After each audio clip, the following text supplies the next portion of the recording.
Hello.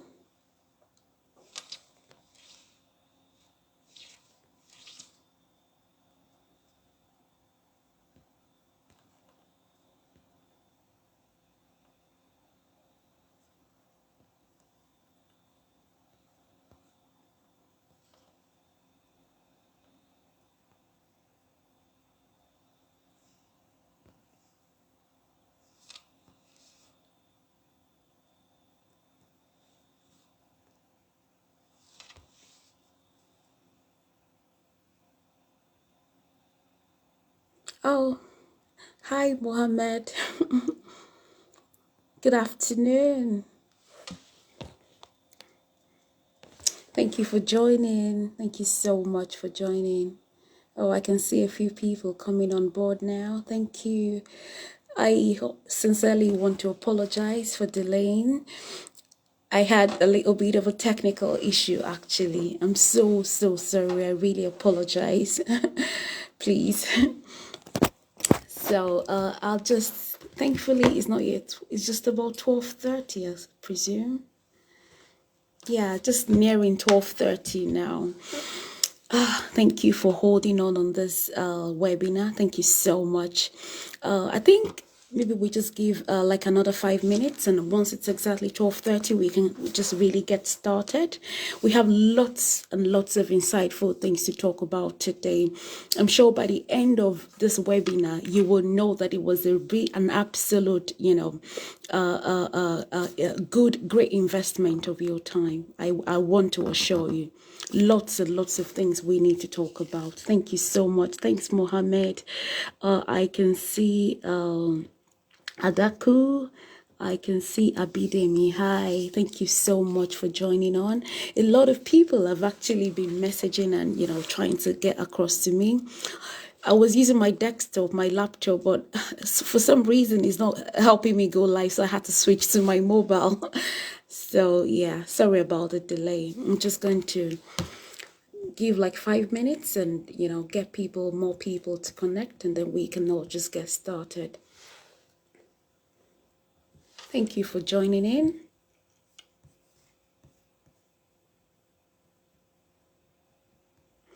Okay, let's see who and who is there. If you wish, you could just go ahead and share this link to some of your friends and families, and just kindly help us share this link and let more people engage. So like I said, it will be an absolute proper investment of your time. I promise. We don't do this all the time. We are a recruitment agency all the way from the United Kingdom. I'm going to give you a little bit of a background in a few minutes whilst we get people to join in. Let me see how to copy this link.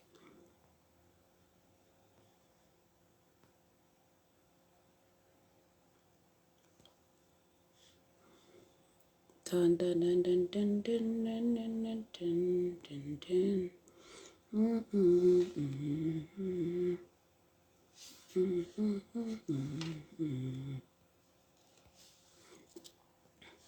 Okay, just a lot of people have been asking about the link. You just take a moment to send it to them. Take just a moment, I'll send it to them.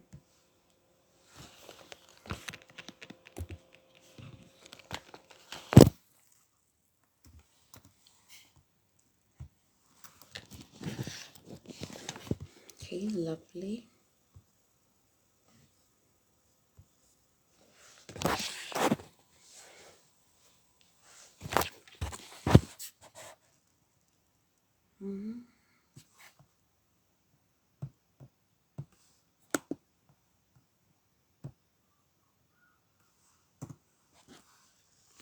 Okay, send that to a few people.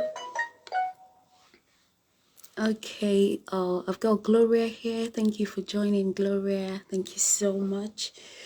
I've been apologizing, and I'm going to do that, I'm sure, for the rest of for most part of this webinar today, just because I had a bit of a logistics, like technicality, with going live on you on Facebook. I do apologize for that. I'm just forwarding the link to as many people.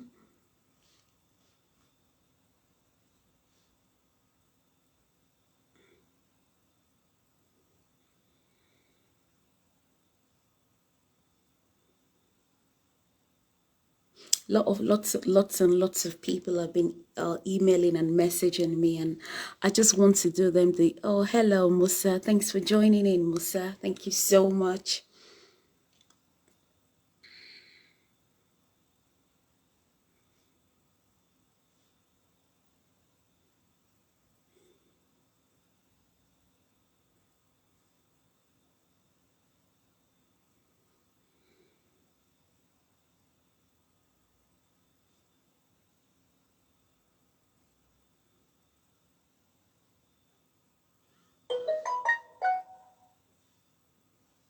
I believe we're having a very fruitful day. Thank you so much. Thank you for joining. Just let's see what time it is, and then we'll just get started. Oh, it's 12:30 now. How many are we? We're just about 3 of us. We need more people because we need to, get people to appreciate some value that we deliver as a recruitment agency in the UK. So if you could, we can, maybe share the link and get other people to connect as well, so that we can discuss and take your question and answers. I believe a lot of us have got Q&As, and you've got questions, and you like clarifications to different things. Definitely get them already. Hopefully we'll be able to get them all sorted during this webinar, and if not, we can always discuss things further on a later day.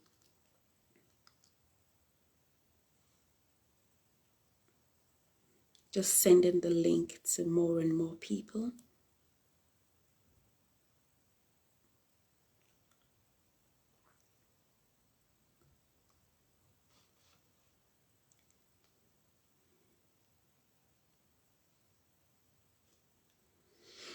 Okay.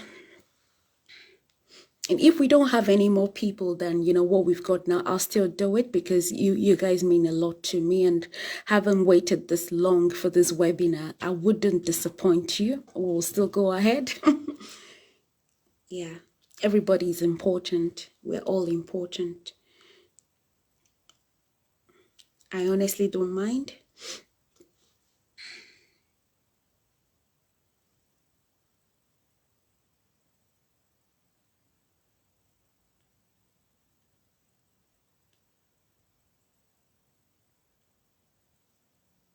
Just sharing more links to people. Okay, lovely. Please let me know if you can hear me, because I'm just about to get started. Let me just know that you can hear me. Thank you so much. We've got lots of lovely comments. Oh, sound is not clear. Let's make sure we adjust that. Please let me know if sound is better now. Is that better?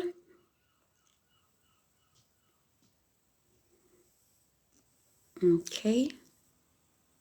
Hi, Ngozi. Thank you so much. Thanks for joining in. Let me know if the sound is better, and then we can just get into it.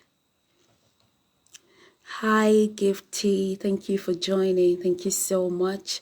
Let me know if my sound, if the audio is better, if it's clear, and then we will just get into it.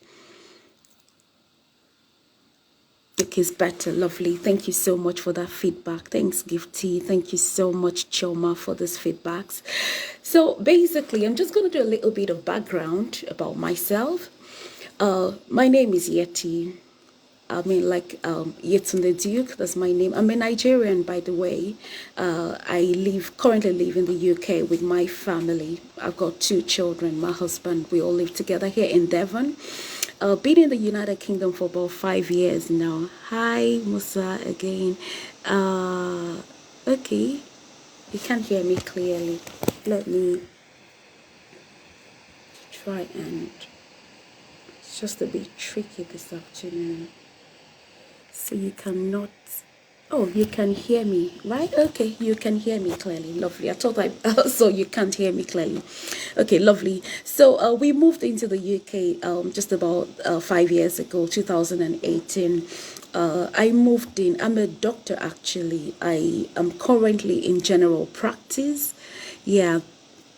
Okay, so the sound is clear. Lovely. Thank you very much. Thank you, Gifty. Okay, so oh, you can hear me, right? Okay, lovely. Thank you. So I moved into the UK with my husband roughly about 5 years ago. Came in on the medical doctor's route, the plabs and all of that, and then I've been in the UK since then. Currently, I'm a GP registrar in training in Devon in one of the NHS Foundation trusts in Devon, and it's been quite a beautiful experience for me the entire time. And just thinking about what some of my people are going through back home in Nigeria, I thought, oh, it would be a good opportunity to just maybe give people some information, because in this day and age that we live in, it's about information, and a lot of people are really thriving on information. Okay, so what is Johnny saying? Okay, it's clear. Lovely. Thank you very much. Hi, Johnny. Thank you. So it's about information. It's what you know that, takes you places, that gives you, the leeway, that gives you advantage. And that's why I thought, oh, I should do something like this and get a lot of people on board, and especially people from Nigeria. And I believe that a lot of the people who are talking with me, who are engaging with me this afternoon, are probably Nigerians, I believe. So we're all Nigerians. We know how tough life is. We know how difficult it is thriving in the sort of economy that Nigeria is. And, whatever it is that we can do to, help our people, to give them all the information that can enable them get started, that's what we stand for. So I own a recruitment agency right here in the UK, and what I do basically is I recruit nurses and doctors and GPs and even all forms of allied health practitioners. And by allied health practitioner, I'm sure that terminology might sound a little bit strange to people. It wasn't something I was very conversant with until I got into the UK. We're talking by allied health practitioners. We're talking to people like radiographers. We're talking people like phlebotomists, physiotherapists, occupational therapists, and all of those people who work alongside with the doctors and nurses to help with patient care and all sorts of patient services, basically. So the main topic, or the main intent of this webinar, is to discuss relocation routes to the UK for both non-healthcare professionals and healthcare professionals. At the beginning, I thought, yeah, this will be mainly focused on healthcare professionals, which is what I will start with. But, at some point, I will need to bring in something for people who are not healthcare professionals, so that they get a hint as to, what it entails, and what routes are available for people to relocate into the UK. So I don't know how many of us are already nurses, how many of us are registered nurses on this webinar at the moment. If you're a nurse, or even if you're a HCA, a healthcare assistant, if you'd let me know that on the chat box, that would be great.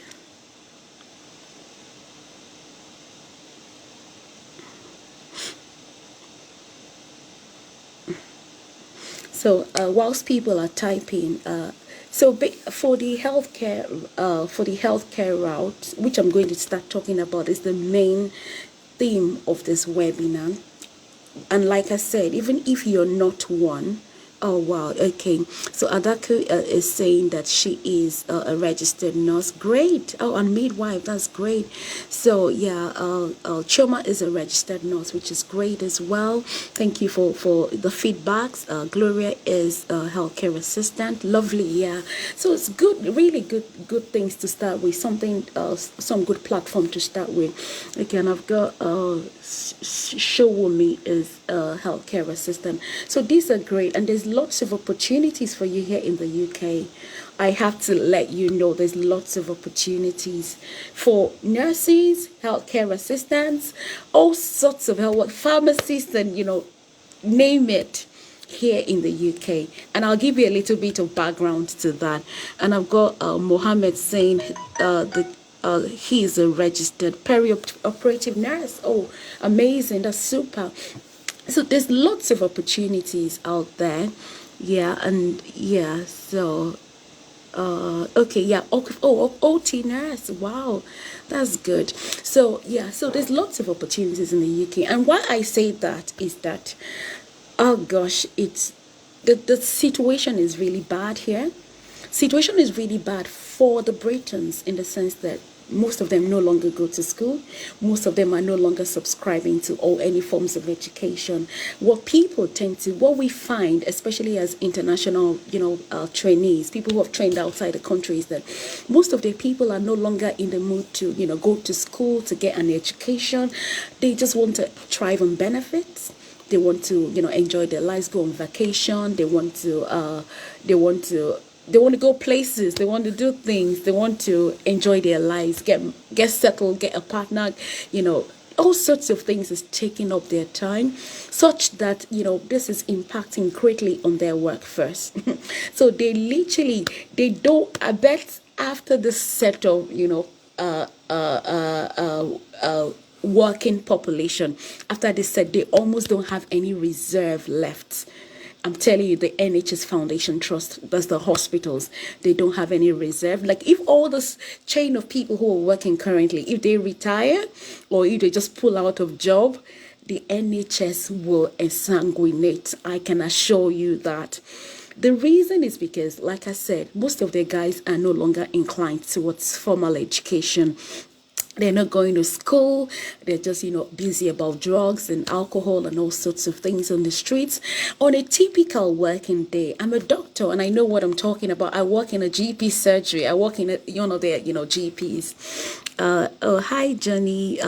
So Jenny is a BSc WOW graduate in hotels and sociology. And yeah, so fine. Whatever it is that you read in school is no barrier to you coming to the UK. If anything, you've actually got an advantage. I'll tell you that. I'll go more to that. But like I said, I'll start with the healthcare sector. So like I was saying before before I went into Johnny's comments, basically, on a typical working day, you find a lot of Britons on the street, a lot of, Britons, British nationals on the streets. You can imagine on a Monday morning, people are on the high street. They're shopping, they've got babies on buggy, they're, they've got friends all around and, they're just, in pubs on Monday morning. That's what I'm saying. I'm sure it's hard to believe.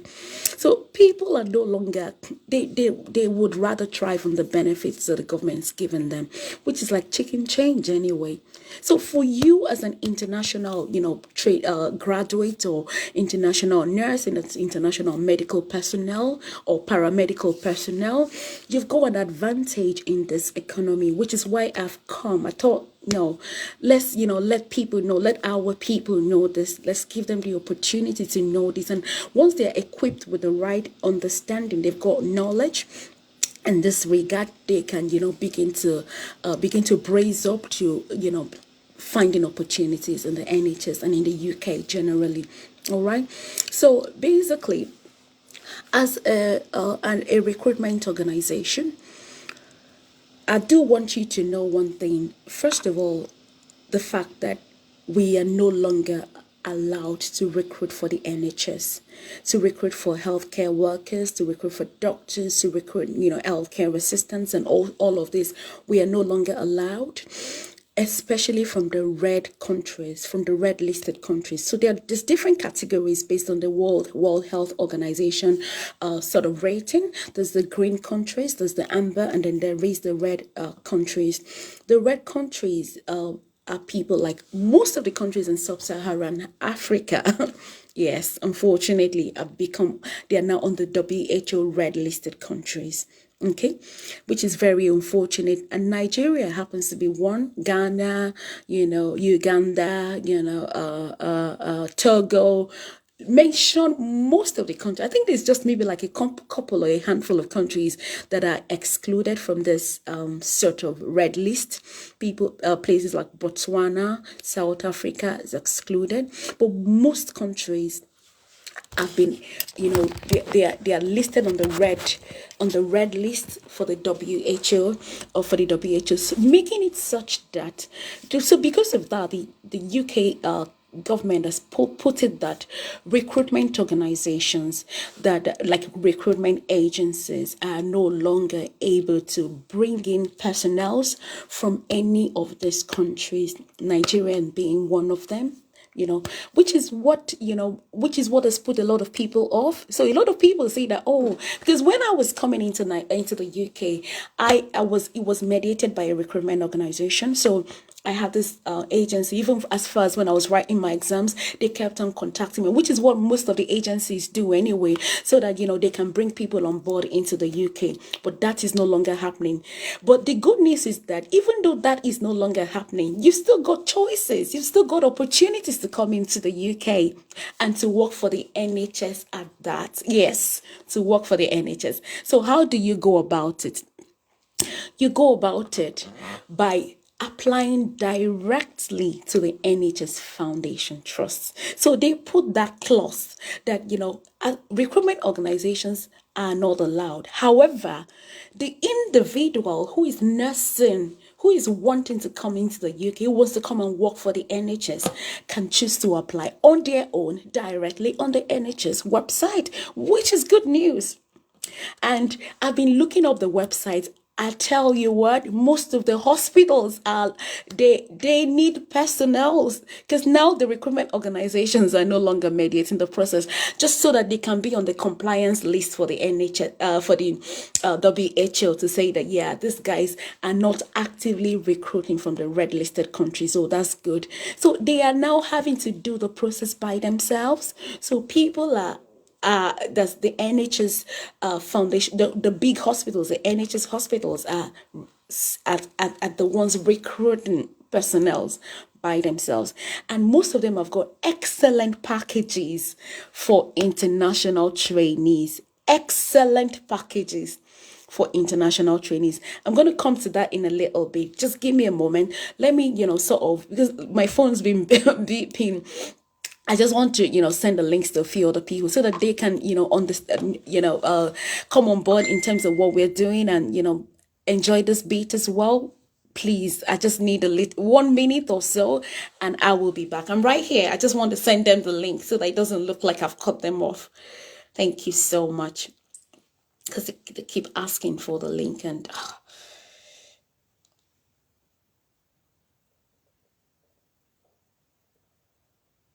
Great. So lovely. That's good. Let me just make sure people are not left out, because this is something everybody needs to people need to hear about. Come on, where are you? Just gonna send a few messages and then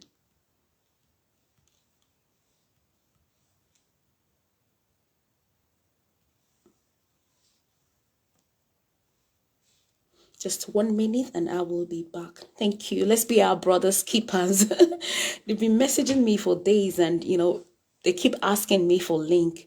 I think the problem was partly myself. I didn't realize I could generate a link before the program, even before the event even started. So at least that's some learning point for me now. Okay, so let's give...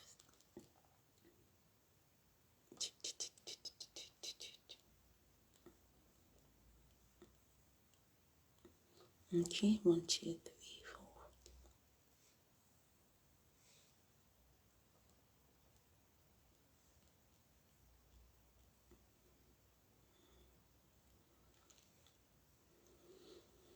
4. Okay, we are making some good progress. This will be a good investment of your time. Trust me. good investment of your time. I am a recruitment consultant as well as a GP trainee, and I've seen some of these things. I've studied the whole system, and I've come to give you some juicy components to you know, how you can relocate to the United Kingdom.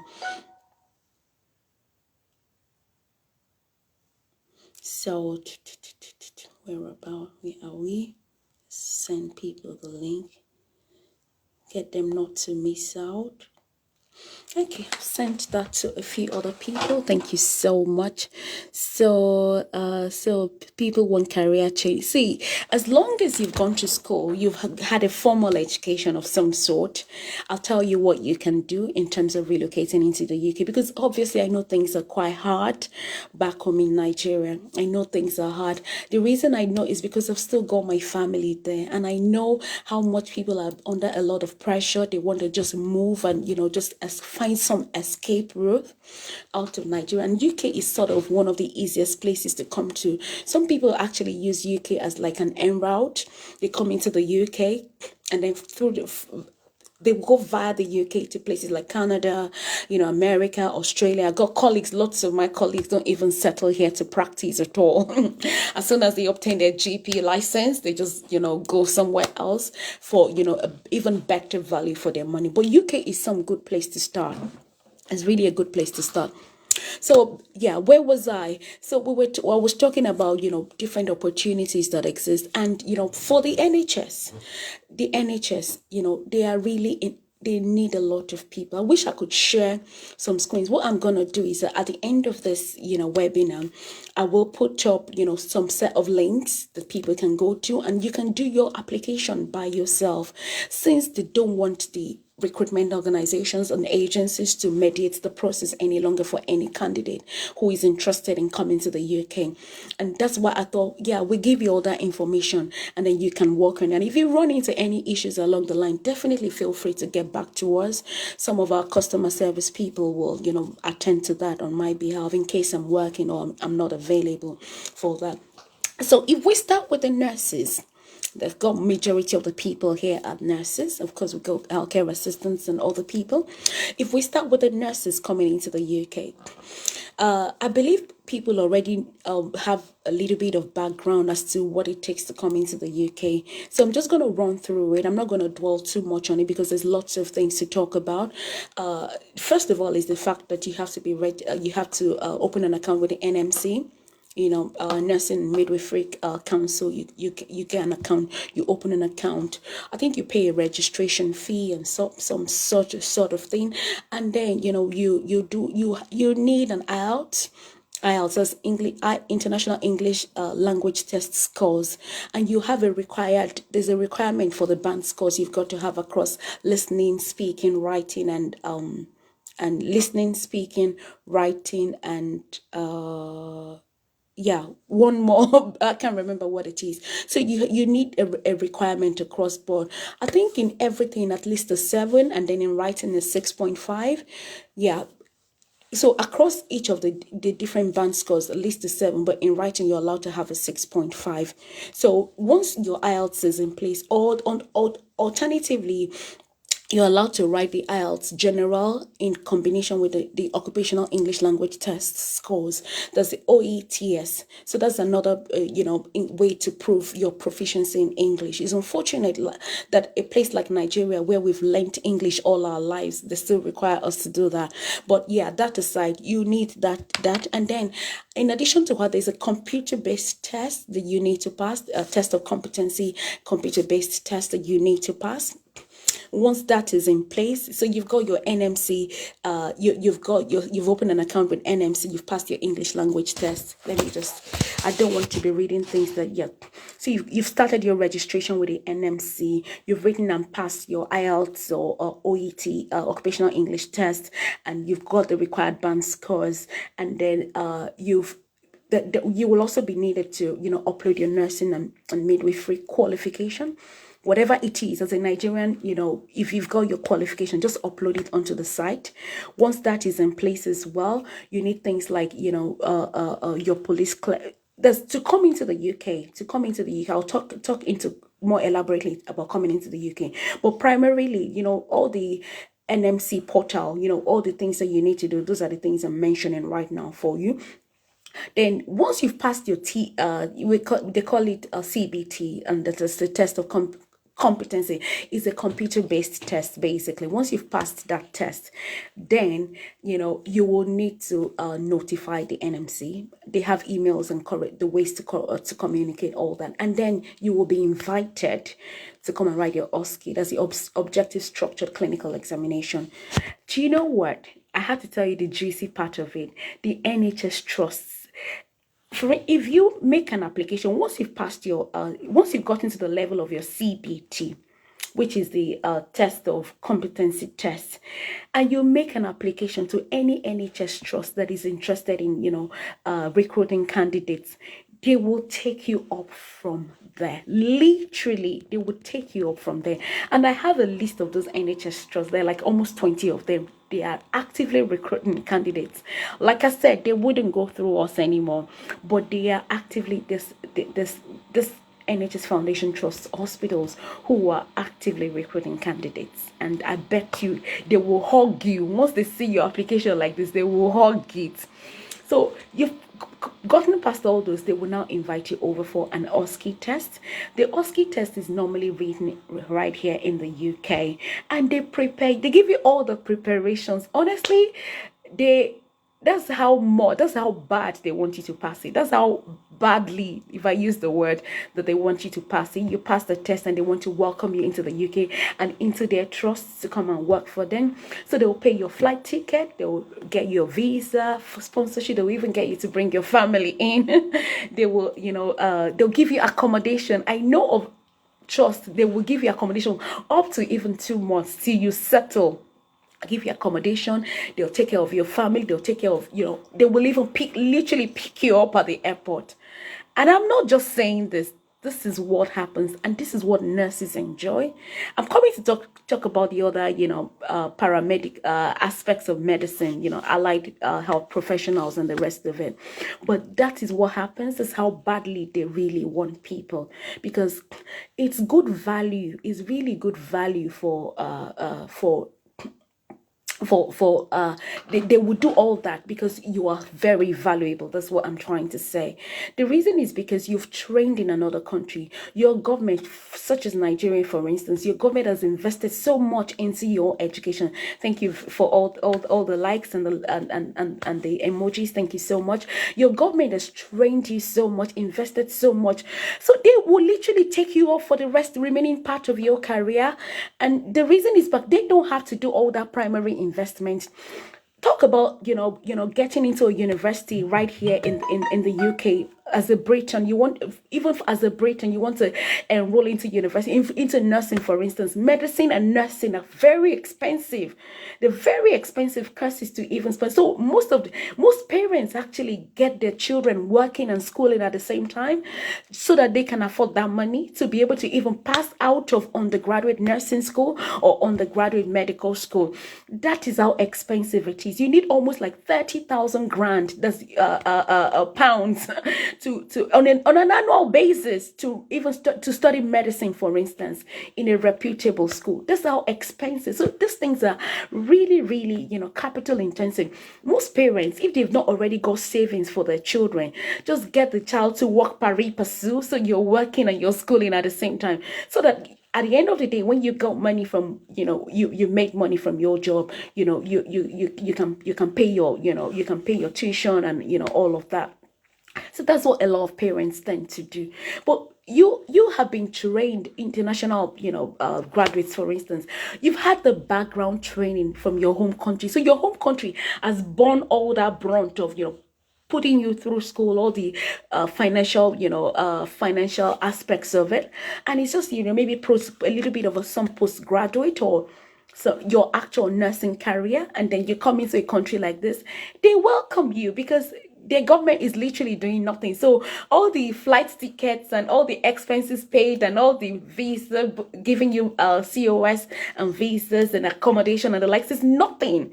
Is nothing compared to what their own government would have spent on an individual to train in through nursing school and finish all the trainings, and coupled with all the different things that come with it, and it's nothing compared to what they're giving you. So you are super valuable to this economy. So if you've not started nursing the idea, if you have not started, sort of having those thoughts and planning yourself and doing the exams that you need to do, now is the time. Because one extra day that you're potentially spending in Nigeria is one extra day of your it's like wasting away. It's like wasting away on the chicken change, on almost nothing that they're paying you. So get into the mood of writing the exams, burn the midnight oil, burn the candles, study hard.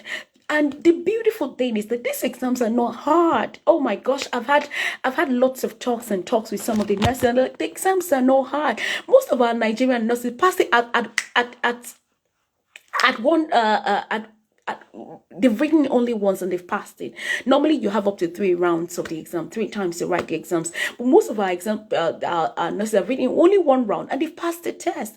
They're very easy, because most of the things that, in fact, like I said, the NHS also, they'll put you under training to help you study for the exam. That's how bad it is, or that's how good it is, whichever one that fits into the situation. So you are in good hands. So don't stop at whatever you're doing right now. So the fact that you even came on this webinar is a good sign that you're aspiring for something more. You're more than this. You're more than where you are, or one local hospital that you're working. You can go international. You can become somebody of repute, just like I have become, and that's why I've come to you.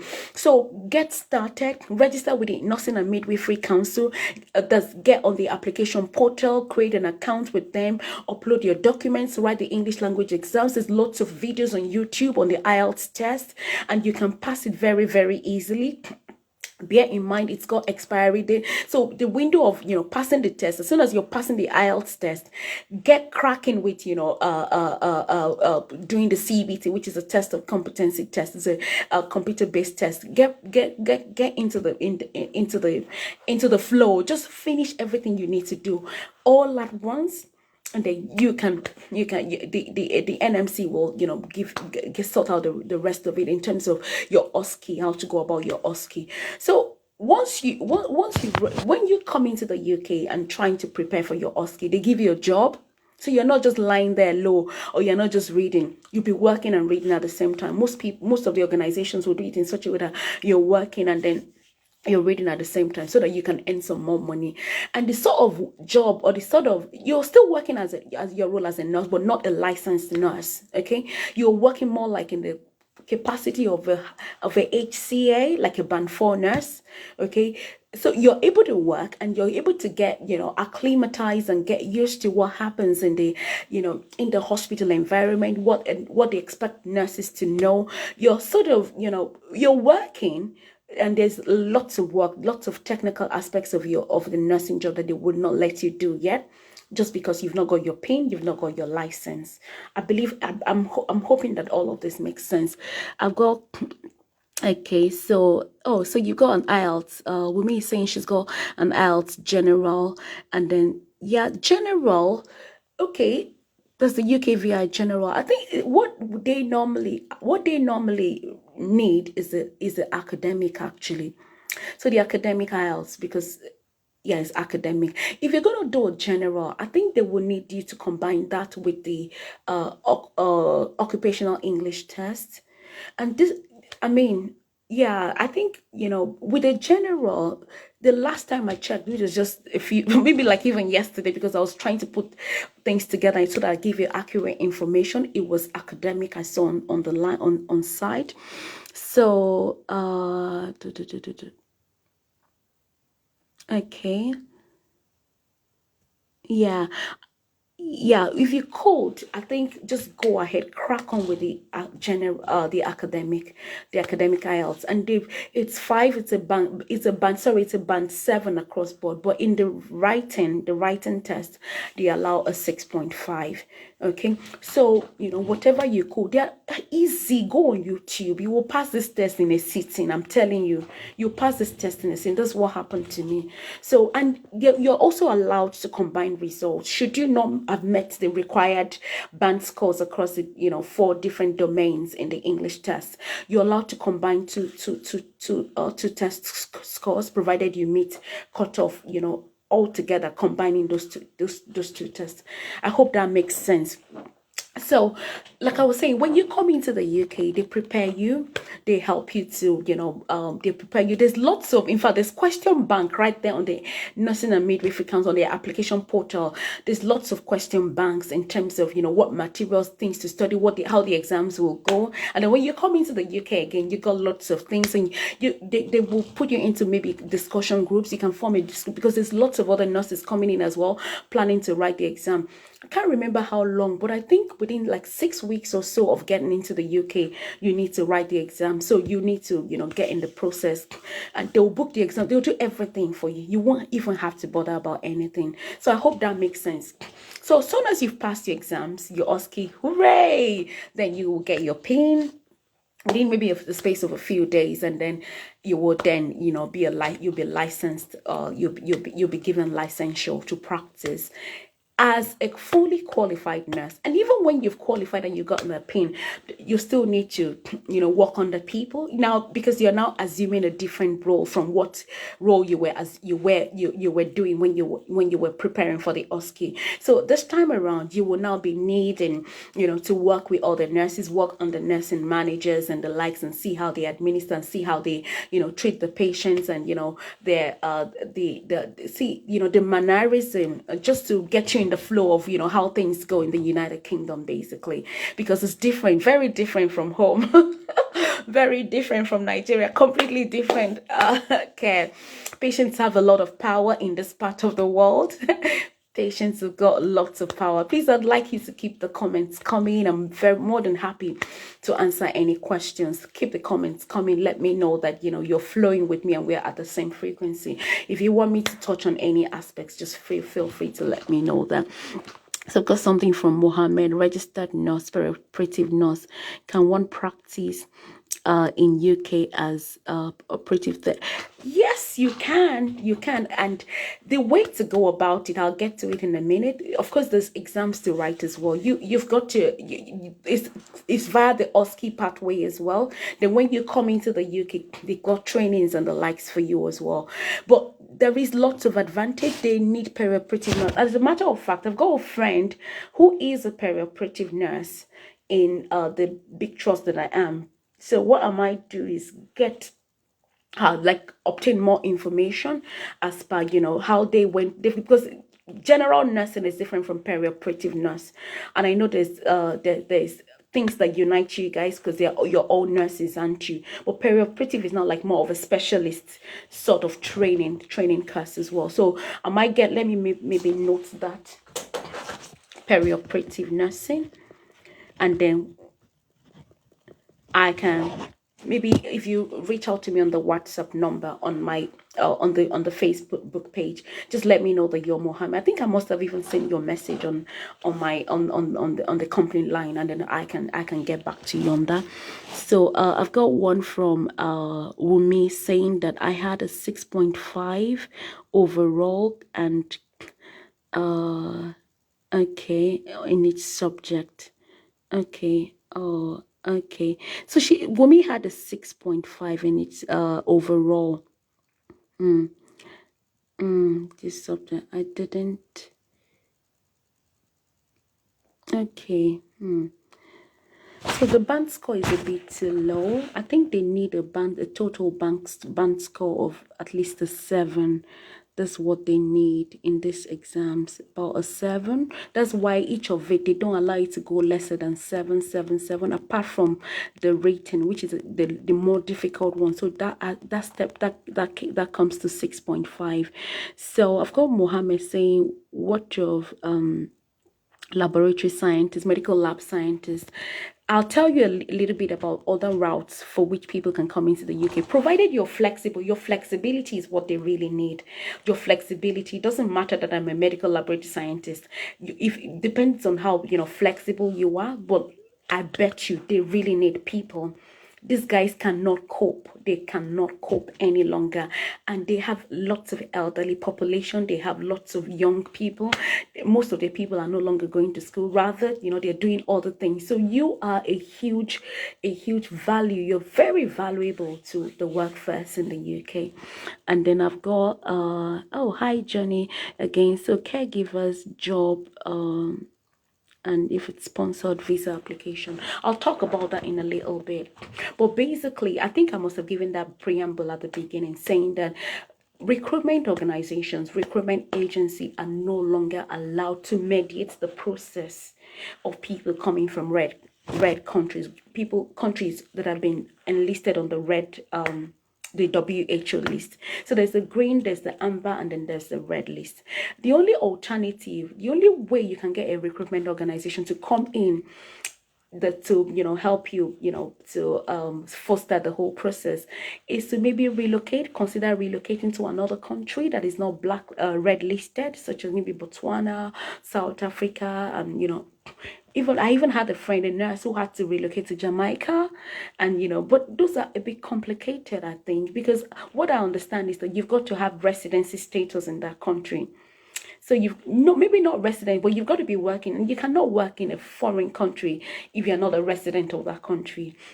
So there's going to be a longer route, I think, but that's the only way. So recruitment agencies are still working in those other countries, but definitely not in all those countries that WHO was listed as red, and in which most of our countries, sub-Saharan countries, are listed on the red.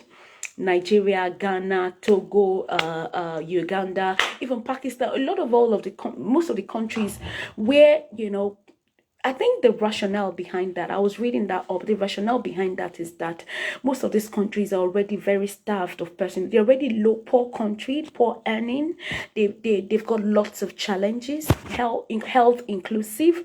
And so these big countries are now, sucking out those personnels again.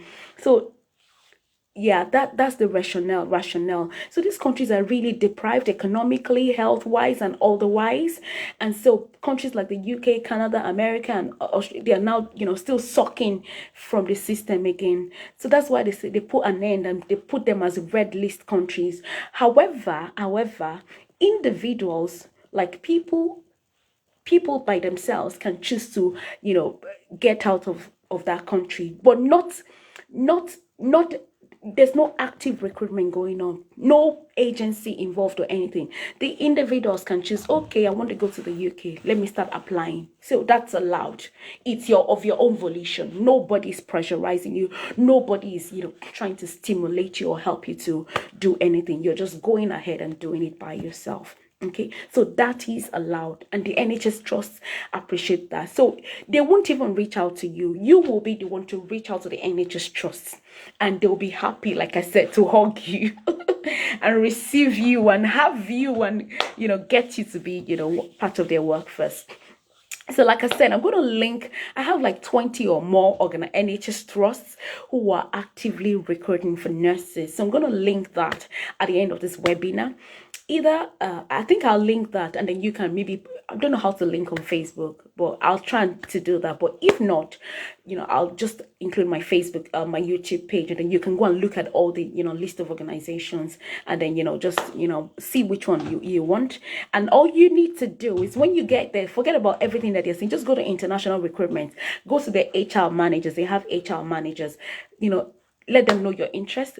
Often they will require your CV, and then, all of these things that we've highlighted, that you've written your CBT, that you've passed your IELTS test, and then you're awaiting OSCE, and then they will, get you COS. They'll do everything that you need to do, including accommodation, flight tickets, bringing in your family with you. Yes, even if you have not passed OSCE, they will get your family right in here with you.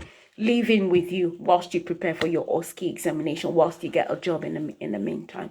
So all of this are, you know, captured in most of the trusts. They will normally do that for you. Lovely. So let's keep the comments coming. Thank you so very much for making this as interactive as possible. I'm more than happy to do that.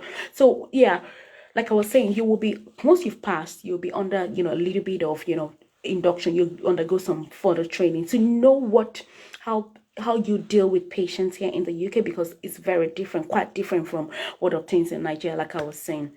And then once that is done, you are an independent nurse. You've got your license. You just be careful and, you know, do things according to what, you know, their set pattern, what they want you to do. So that's for the nurses. And in case you're on this webinar and you're just thinking, I'm not a nurse, I'm a healthcare assistant, there is good news for you as well. So don't feel bad or don't be downcast about it. There is good news, lots of good news for you as well. So I've got something from Musa saying, what about healthcare? Yeah, so that's where I'm going as well. So as well as healthcare assistance, there's lots of opportunities for you to work in the healthcare, in the NHS sectors. Just like the nurses, you can make your application directly to the NHS hospitals, all right? But I think there is even a better route, something that gives you a little bit more value, because at the moment there are still all the low class jobs, like, you know, trying to be a support worker and all of those things. They still got their people, like, you know, because they're not doing lots of academic work. People can just leave secondary school or high school, for instance, and get on into care job and be able to, you know, serve that function. But if you're gonna make your stay worthwhile, if you're gonna really get true value for what, you know, you spent time in the university studying, or sorry, for your healthcare assistant role, that's what I mean. What I want to suggest, I don't know how that sounds to you, is to maybe push things up a little bit to the nursing associate role. There's a lot of apprentices role here in the UK. There is doctor at they have physician associates. There's an apprentice role. You just do training, like, for I don't know how many years you have to do the training, but you do training, and then, you know, after your basic medical sciences, you do some training, and then you become a physician associate. There's your, like, assisting a doctor. There's nursing associates. There's pharmacy. Oh gosh, there's associate roles everywhere. So in order to push your status as a healthcare assistant up a little bit, what I suggest that you do is apply through the NMC portal, Nursing and Midwifery Council. Go there, and then you will see all the various opportunities to step up. And basically, because you've got a little bit of a background in health, you've got something, you're probably even registered with the Auxiliary Health Care Assistant Society in Nigeria, that sort of thing, or you've got some experience. Push up, get to the NMC website or portal, create an account, and sign in as a nursing associate. Yes, that is doable, definitely available. And on the international nursing associate, so there is lots of, you know, slots for that. You can click that international nursing associate role. So once you get into that, what you basically need is the same IELTS do. So you need the same IELTS test that, you know, the nurses are writing. And then what you then need to do is apply to the NHS trusts. So if you've got the IELTS, you've applied to the NHS trusts, and then you write, yeah, you also need to write the test as well. Sorry, let me just push that up. So for a nursing associate, where I wrote it somewhere, you will need to have at least done a little bit sort of some nursing school, I believe. Okay, to be a healthcare assistant, you've maybe gone to a nursing school or something, or you've got registration with the healthcare assistant. Maybe I don't know if they have an umbrella where you just like Medical and Dental Council when you were in Nigeria. I think there might be something for auxiliary nurses for healthcare assistants. So once you've got that, you can apply on the portal, upload your certificate, upload your qualification, and then you write a test of competency test. you have your own set of test of competencies test as a nursing associate. You have your own set of questions, just like the nurses have theirs.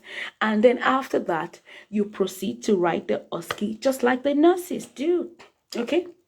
Now, the OSCEs, like I said, they are different. They are different OSCEs. If you're a nurse in Nigeria, you write a different OSCE.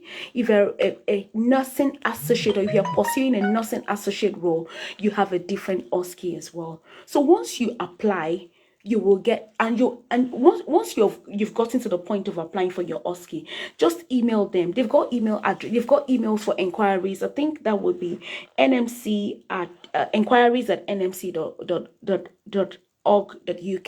But don't take my words for it, because I might not be getting the actual thing. I will get you all the details. Let me write that down as well.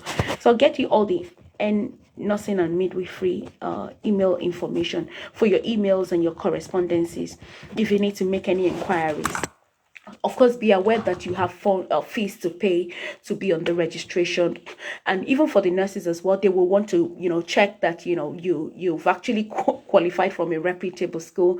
They want to check the validity of your documents and the like. So you will need to pay a certain amount of money to make sure that happens as well. I hope I'm making sense. Just let me know. Feel free to come back.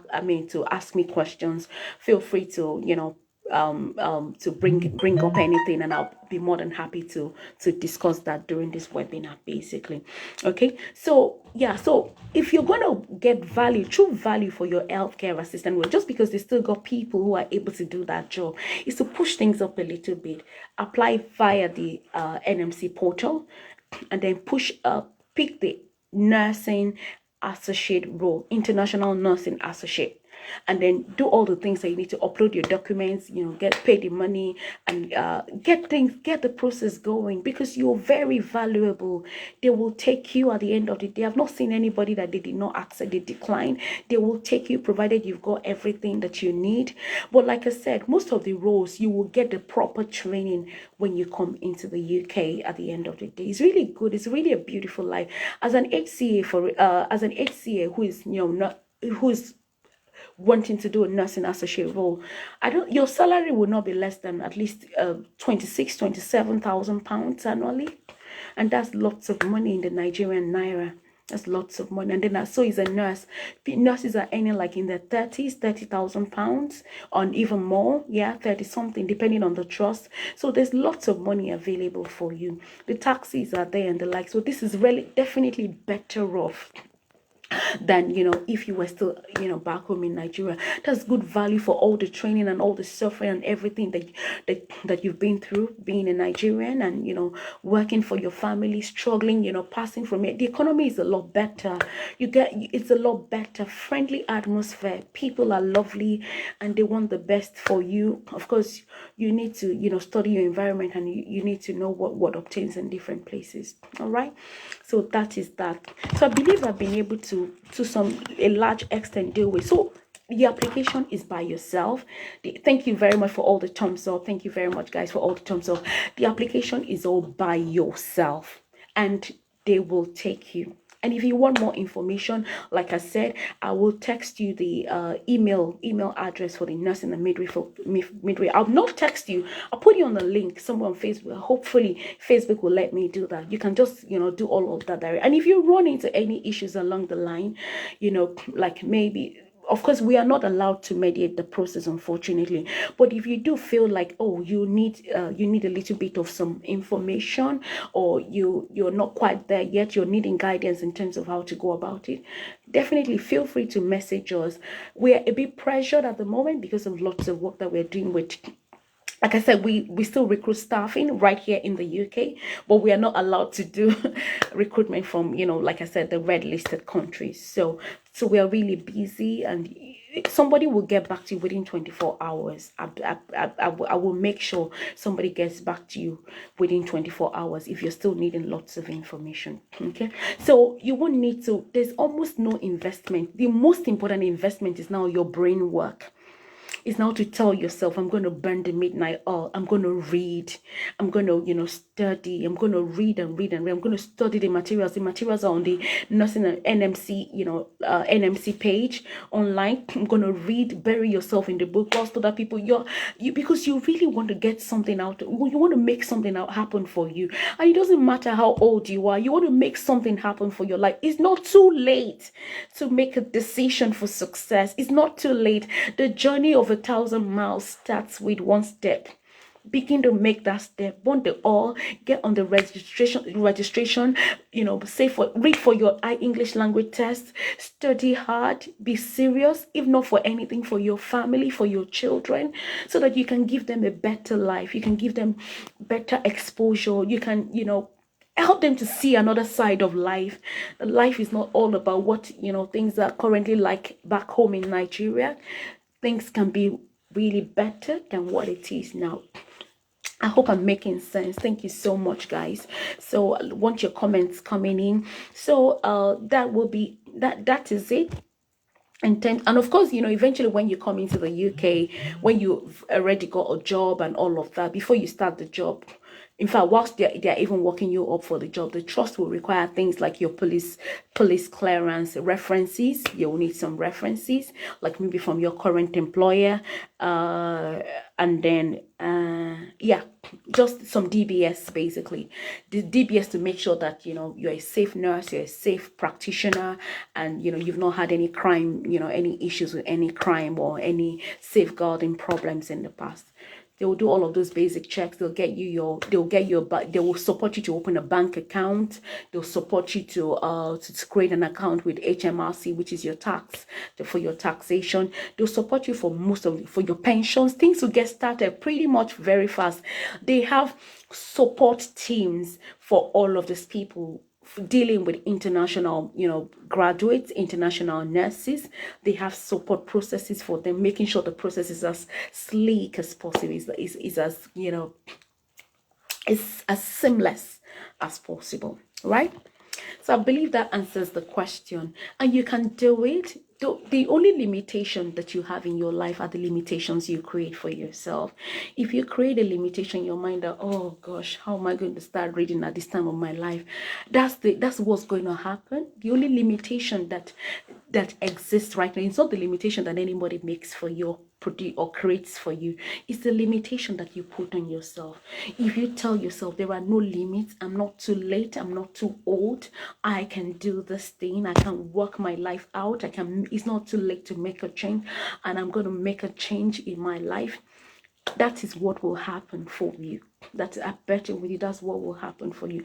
There are a lot of nurses, they're here like in their 50s, and some people, in fact, I saw a lady some days ago, not days, I think that would have been weeks ago. She's in her 60s. She's in her 60s. It's not too late. You can work as long as you want to work. And even, apart from even working for the NHS Trust, you can do locums. You can work as a bank nurse, which even pays a lot more. People are getting as much as like per hour, like up to £60 an hour. Yes. £60 an hour working as a bank nurse. Yes. And you can do that. You can imagine, that's why I said, deciding to just be passive about your life and remain there back home in Nigeria is waste of time, waste of potential, waste of money you can potentially be earning. £60 an hour, £50 an hour is lots of money. Is lots of money, right? I see what Victor said. I'm interested in HCA. Yeah, so we've just talked about the HCA route. Hopefully, when we've ended this video, what we'll do is, it will be on Facebook, and I'll link it up to my YouTube page, and you can go and watch it. Including, you have lots of links to make inquiries and look at the NHS hospitals that are recruiting, and then you can pick whichever one is of your choice.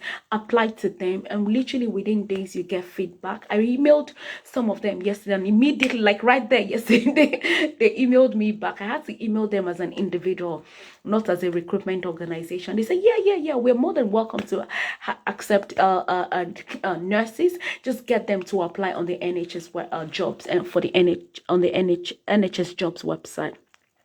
So Okay, so bank nurse is like local nurse. Bank nurse is like, apart from your job, maybe you've got a 9 to 5 job as a nurse. Bank nurse is like when you want to do extra. Maybe you got your weekend and you got a few hours during the weekend. You're like, okay, I'll just apply to work as a bank. So there is an umbrella called the bank nurse, which is like extra income. You want to earn extra, work extra hours.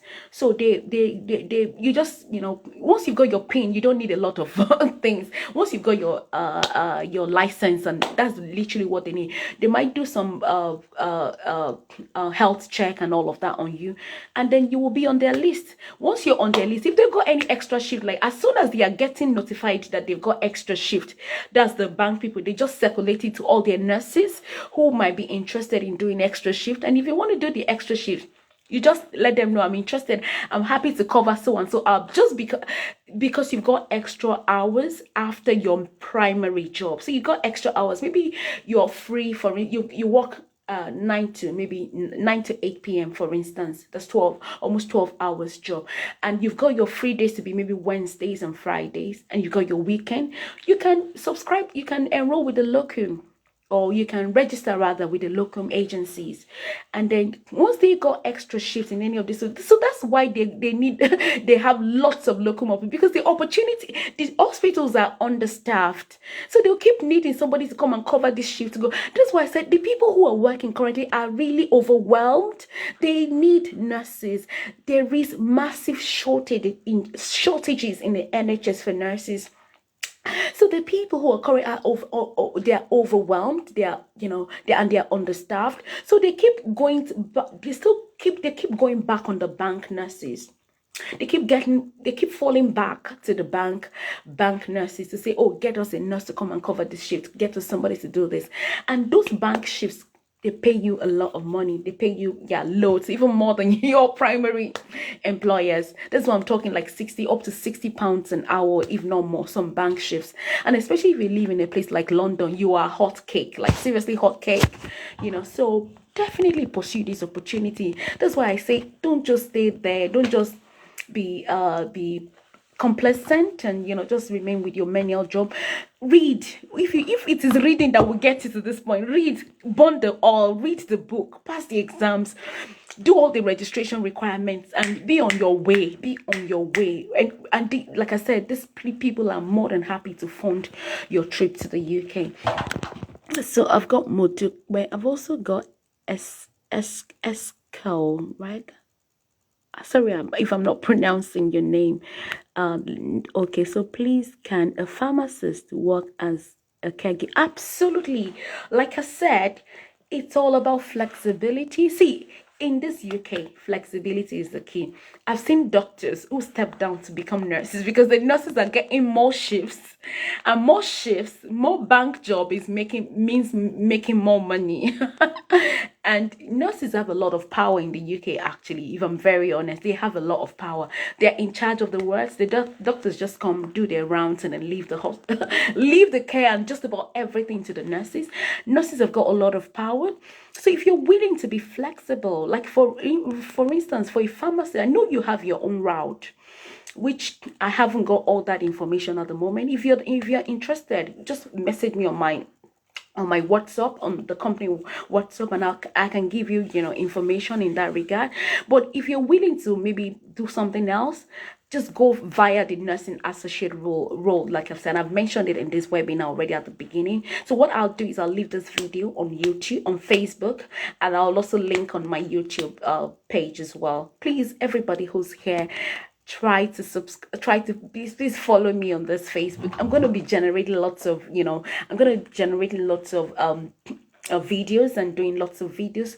If anything, these things that I'm enjoying, I know how difficult it is back home. I know how expensive things are. I know how children are suffering. I know how people are working. I was working 2 jobs, yes, as a doctor in Nigeria, to even make ends meet. And I didn't have a very large family. I had 2 children. I had my husband. We were both working, but I had to do two jobs to be able to pay the bills, to be able to help my parents. I got parents, and oh my gosh, it's difficult. And I know it's difficult, and that's why I thought, yeah, I'll just do. And then we're not allowed to do the recruitment directly. Yeah, I'll just give people this information, let them know they can come in by themselves. Don't just say, oh, the recruiters are not there, the recruiting agencies are not working. Yeah, you will just, throw caution to the wind. You will no longer attempt anything. No way. Don't. This is your opportunity, and it will only get better. It will only get better because, like I said, as soon as the people in this pool of healthcare workers is, because most of them are elderly. If you go to the hospitals, to the NHS hospitals, lots of them are elderly nurses. They're near retiring. And if you don't have people filling up the spaces, that is going to be really massive hemorrhage. Yes, the NHS is going to really hemorrhage, yeah.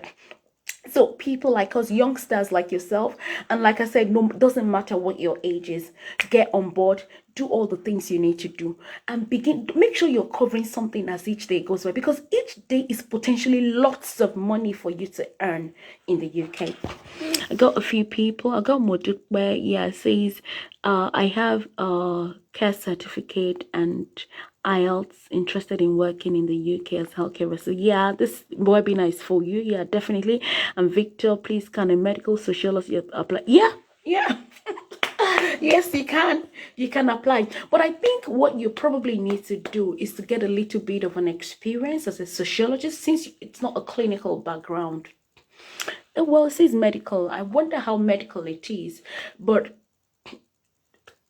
what they, even to get on the nursing associate, is just, you just need a little bit of a hands-on, maybe like up to 6 months, to know that, yeah, you've been in contact with patients. And then once that is in place, and you can get referees to say that, yeah, this person has worked in this organization for so and so number of years, very flexible, very people oriented, very goal, a team player, that sort of thing. They just need to write a good recommendation of you. You can pop that on the NMC website. You can apply as a nursing associate role, or if you want, you can just apply directly as a healthcare assistant to the NHS hospitals. Yeah. But like I said, they still got that manpower in place.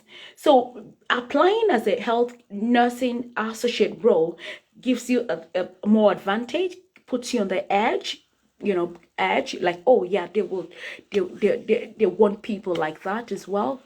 Yeah, so I've got okay here. I'm interested in Ireland. I'm currently doing OTPM, but don't know what OT is. It occupational therapy or so, level 3. Yeah, Ireland, all the all the different countries in the United Kingdom. As you probably know, the United Kingdom is made up of 4 countries: the Northern Ireland, England, Wales, and Scotland.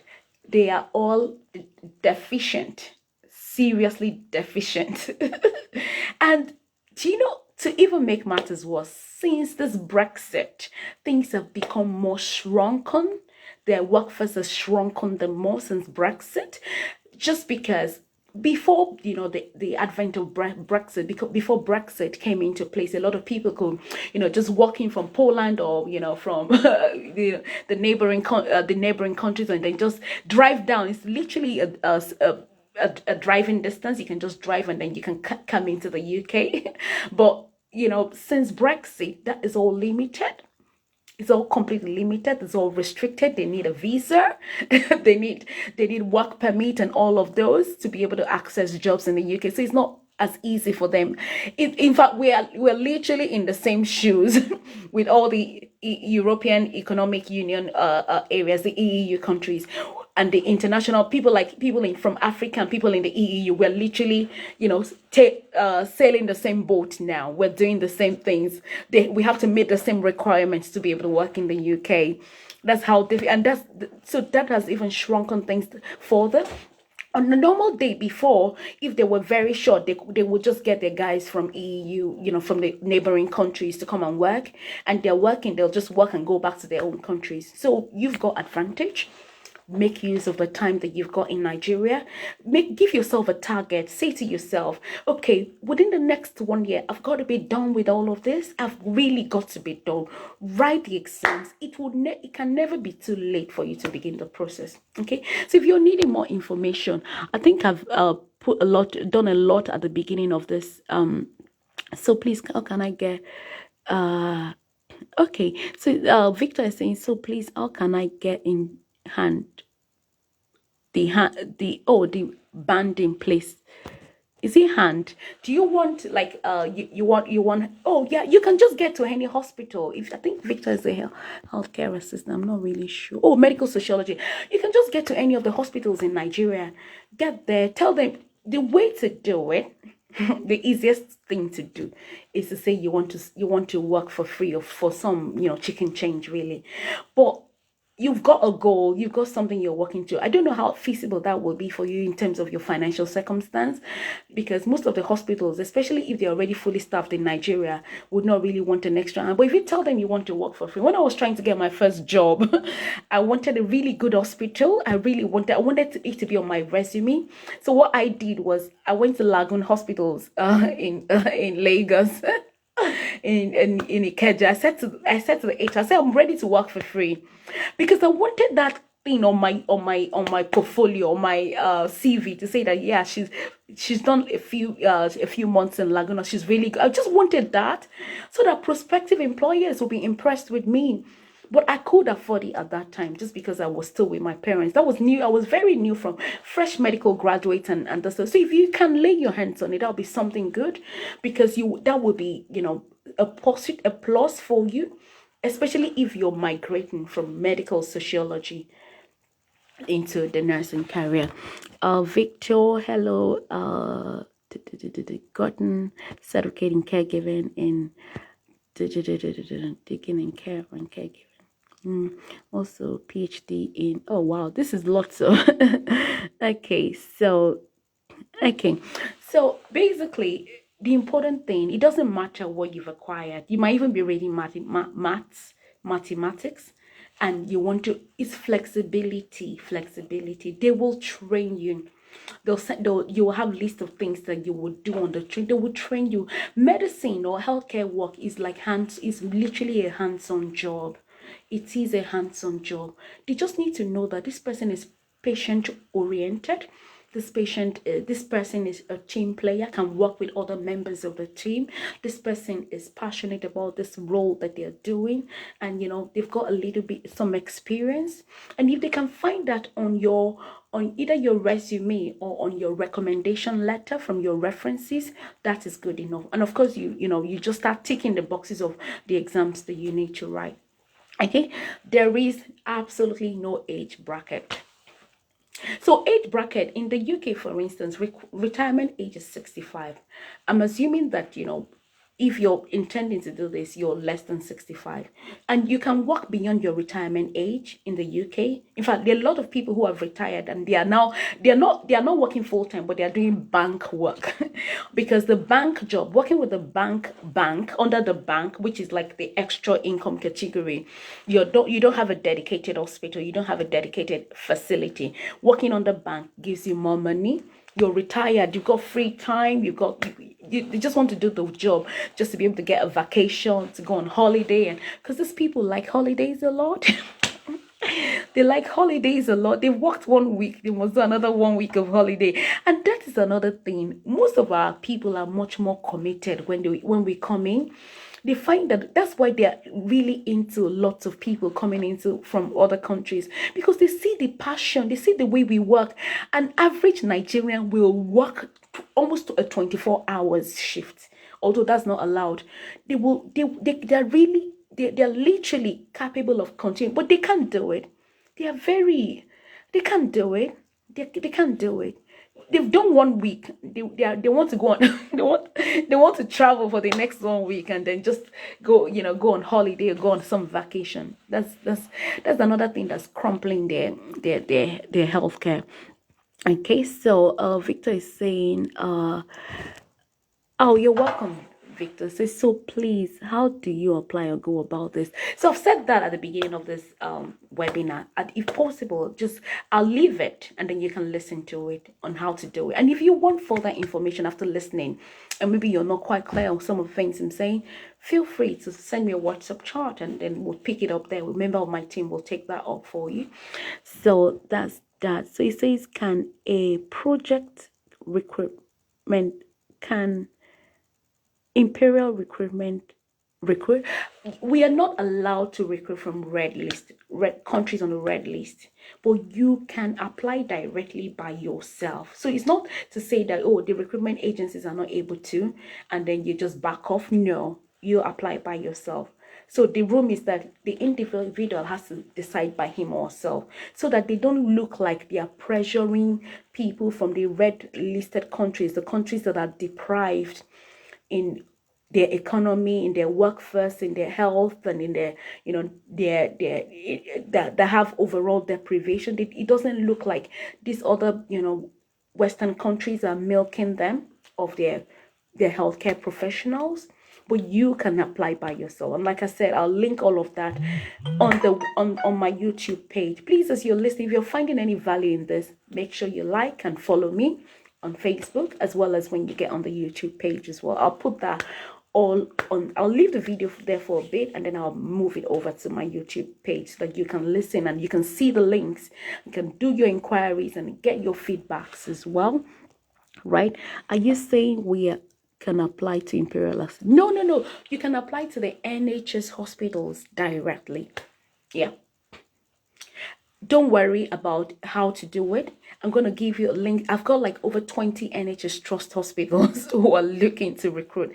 And I've even emailed some of them and they are happy. They say, yeah, let whoever wants to apply, let them go on the NHS jobs website directly, which I'll post on the link that I'm going to leave at the end of this. I think we spent quite a lot of time on healthcare people, on the healthcare profession. I think it's time to maybe move on to people who are probably on this webinar and they're thinking, oh, well, I'm not in the healthcare category. I'm not a healthcare worker. So what are my chances? What are the opportunities? What does the United Kingdom hold for me? First of all, there is the flexibility bit that I talked about, which if you can be flexible, you can migrate. You can migrate if you can be flexible. You can migrate if you can be flexible. There are people here, oh my gosh, I should not even say it. There are branch managers here who are nurses as we speak. Branch managers in Nigeria, but they are working as nurses because they make lots of money here. Yes. There are people who are decided, okay, I'm just going to step into care work for a little bit, make some money before I go into any other thing. Does that make sense? So there's lots of opportunities. So there's a flexibility part. Let me just see who. So I have Biggie saying we will. Oh yeah, no worries at all, Biggie. So it says, are we recruiting? No. So recruitment is happening in night. Nobody, no recruitment agency. In fact, if anybody approaches you, if any recruitment agency approaches you from the United Kingdom, please don't listen to them. I will maybe even put the WHO information for you guys so that you can see. Let me note it down about the red list and the amber listed countries, and Nigeria is one of them, unfortunately. But like I said, don't listen to any recruitment agents. They are scams, because recruitment agencies are not allowed to recruit on behalf of the NHS or to recruit doctors and nurses or any professional from this, because of this country that we're talking about. Okay. What can happen on the other hand, or however, is that the individual, the nurse or the healthcare nursing associate, healthcare assistant, whoever you are, you can apply directly by yourself on the NHS website. So the jobs are all lying there and you can literally see them and the packages and the salaries and all of that, which I will put a link so that you can go and explore and sort of, look and dance around some of these places. And maybe even if you want to make inquiries, there's HR lines that you can contact as well. So, so can we? Yeah, yeah, definitely. I'll send that, like I said, on this video. I've got it somewhere. I didn't know how I could go about sharing. Besides, my laptop wasn't going live. It took me a while to come on. I had to go on my mobile. So that's what I'm currently, and that's why it's so small. I'm literally straining to see what people are saying. And then I'm another part. Oh yeah, great. So you are. So who's this? So this is Talkway. Oh wow, amazing. So Talkway, you've got advantage. You have got advantage. You've passed your you've got passed your IELTS and then your BT. I'm hoping that your IELTS is the required, the one that's required, the band scores that's required across all the different domains, and your CBT. You're good to go. Provided you've got NMC, you're already registered on the portal, fill in the bits and pieces, and then you will, once you apply, what you now need to do is just apply on the NHS portal. And once they see that you've ticked all these boxes, they will be more than happy to accept you. So in accepting you, they will get you on board.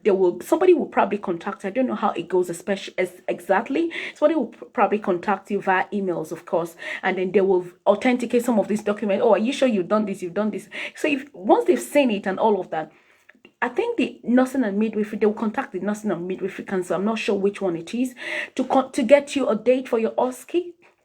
So once that is in place, the NHS hospital will fund every other thing from there. Oh my gosh, if you're just hearing, if you're finding value in this, just like, and then, just follow me, just, like me, follow my page on Facebook. That is literally what is happening now. And this is genuine information. This is genuine information. They will support you throughout the entire process, of even to the point of bringing in your family, visa, flights, flight ticket, accommodation here in the UK.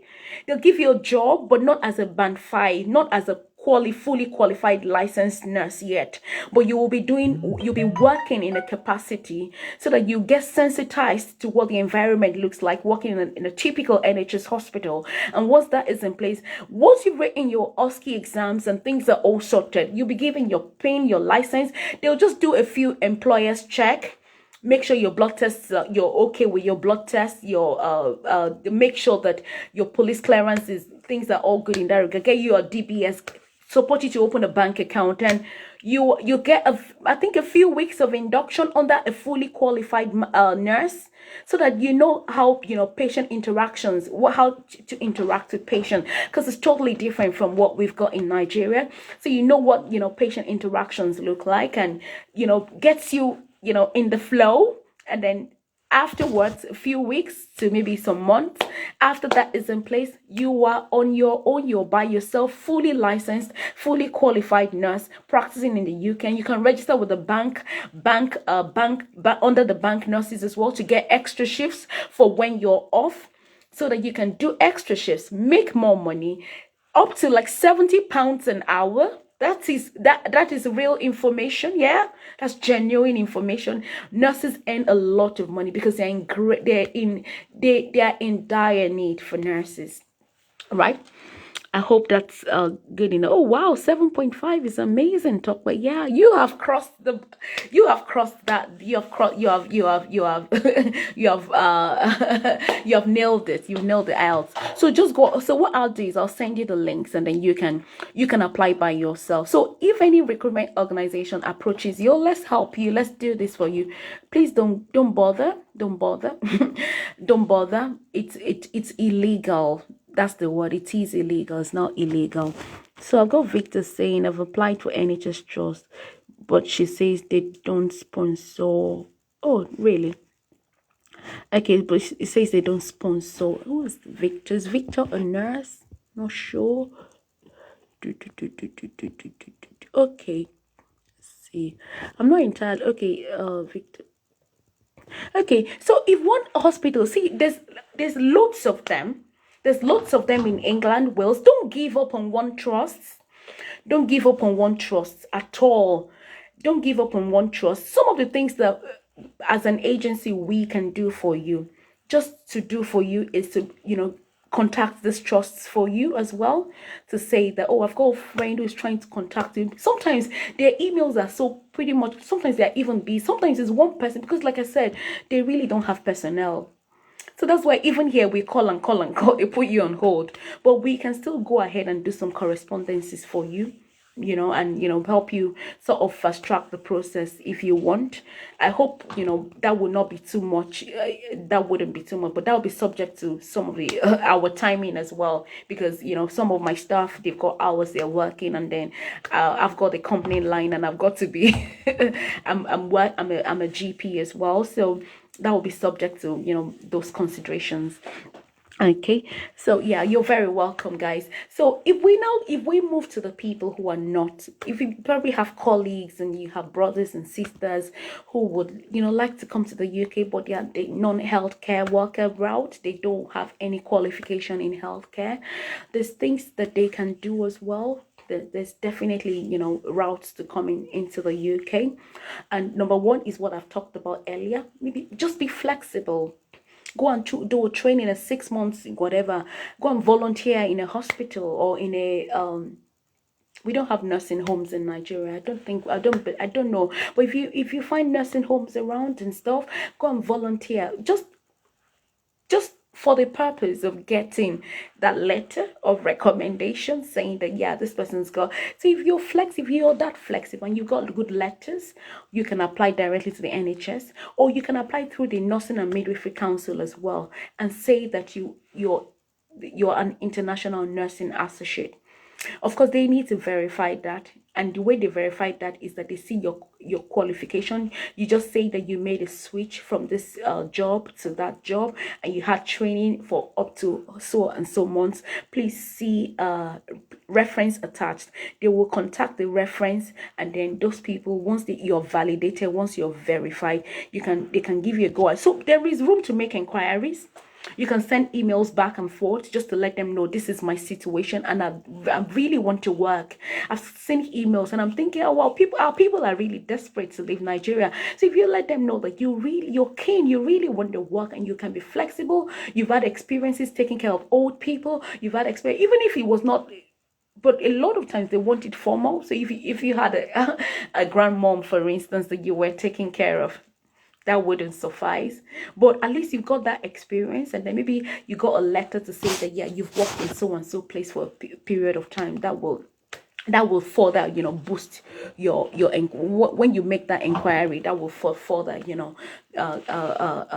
boost the response that they'll give you. Most likely a positive response. Like I said, there is shortage. Now, for those who are, non-healthcare worker, you probably have friends and families. There is the school route, which a lot of people know. And I think one of the things that puts people out of the postgraduate route is the money, isn't it? It's lots of money. It costs a lot to school abroad, and especially a postgraduate. In fact, undergraduates, interestingly, are even more expensive. It's more expensive as an to school as an undergraduate compared to when you school as a postgraduate. Postgraduate courses are just about 1 or even 2 years or 3 years, depending on if it's taught or if it's a research course.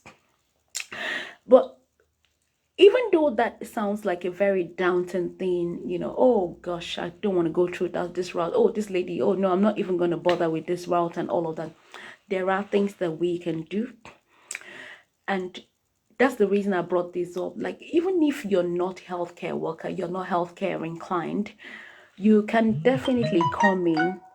You can still school here, and we've got companies that can finance your education. Yeah. In case you've not heard that before, those things are, or in case you've heard somebody talk about it and you're wondering, like, how could that happen?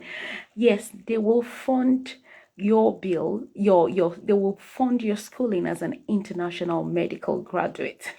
Sorry, international graduate, not medical. Sorry, I keep saying medical because I'm medical. So as an international graduate, there are finance, we call them finance. That's finance are like people who finance, people who borrow money, like money lending, yeah, basically. to people who are international and would love to pursue a postgraduate degree in the UK and use that route of a postgraduate degree to settle in the UK. Just like, people are using their nursing degree to settle, and their people are using various routes to settle in the UK, and you can definitely do that using this route. I'll tell you what that entails. So basically, and these people, they can fund it. They can fund it even from home, from Nigeria. And there are people who insist, no, the person has to be in the UK before we are able to do that kind of thing. And they can give you as much, up to £50,000. Yes. I'm not kidding. This is well researched. I'm not kidding. I even spoke to one of the companies yesterday, and she was like, yeah, they'll do their checks. So, and I'll tell you how it goes. So please like and engage me, talk to me, ask the questions, so I don't get a lot of questions coming into let me kindly just have a look at my my WhatsApp, because it's been bleeping and people are wanting to get in touch. Just make sure. Gosh. Oh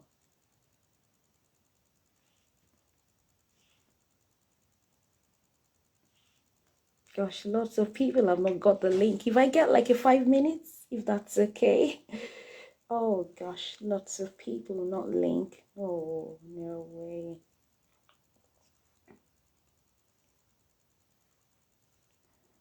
Just quickly forwarding the anyway, there'll be opportunity for people to watch this video. I'm gonna leave it on YouTube, sorry, on Facebook as well as on YouTube. I'm gonna leave it for people so that people can at least watch, and you can you can send you can forward that to your friends and to your family, okay, who will be interested in watching. Maybe some people are even probably at work already. Some people are still at work, but they can participate at the end of their work, and they can go and watch and listen and look at the links and explore things, and actually explore and play around with those links, like I said. Okay, so there are finance opportunities, and these finance opportunities are available as far as from back home, Nigeria. Yeah, they have their ways. They do all of their checks and all, but I've looked up, I think I must have like up to 10 of them, fully viable companies who are given. So again, I'm going to link that on the description, or on my YouTube channel, or maybe on this, I think that will be on the YouTube, so that they have emails. Basically, the ways to contact them is via emails. But these people I contacted yesterday, they did say absolutely yes, they can do from Nigeria. So what needs to happen is that once you found, if you need to go on their website, you need to look at the courses that they fund. Okay, because there are different courses, different levels of courses, and in the UK, I mean, I think if I'm going to advise, come in for any course at all, any cheap courses at all, as long as you're able to get admission, you're able to get into a course, come in at all. Do the course. Is usually 1 year or maybe 1.5, sometimes 2 years. Do the course and settle into the UK. Somehow you will settle. You have the 2 years post-study permit and all of that. Somehow you will settle in. So use that way as an open door to get out of the country, and you will get a job whilst you're schooling. You will get a job. You will certainly get a job. I know there's limitation to how much hours you can work, but there are lots of opportunities for you to work. You work, you live a comfortable life. You get on the bus, you get home, there's light. You get on the bus. The buses are available 24 hours a day. The streets are littered. You get home, you can do whatever you want to do. The lights are there. There's food in the fridge. There's everything you need. There's all the comfort you want that you're dying to get in Nigeria that you don't have. But yeah, even though you've acquired a loan, you can be paying. Some of these companies even take as little as £5 a month.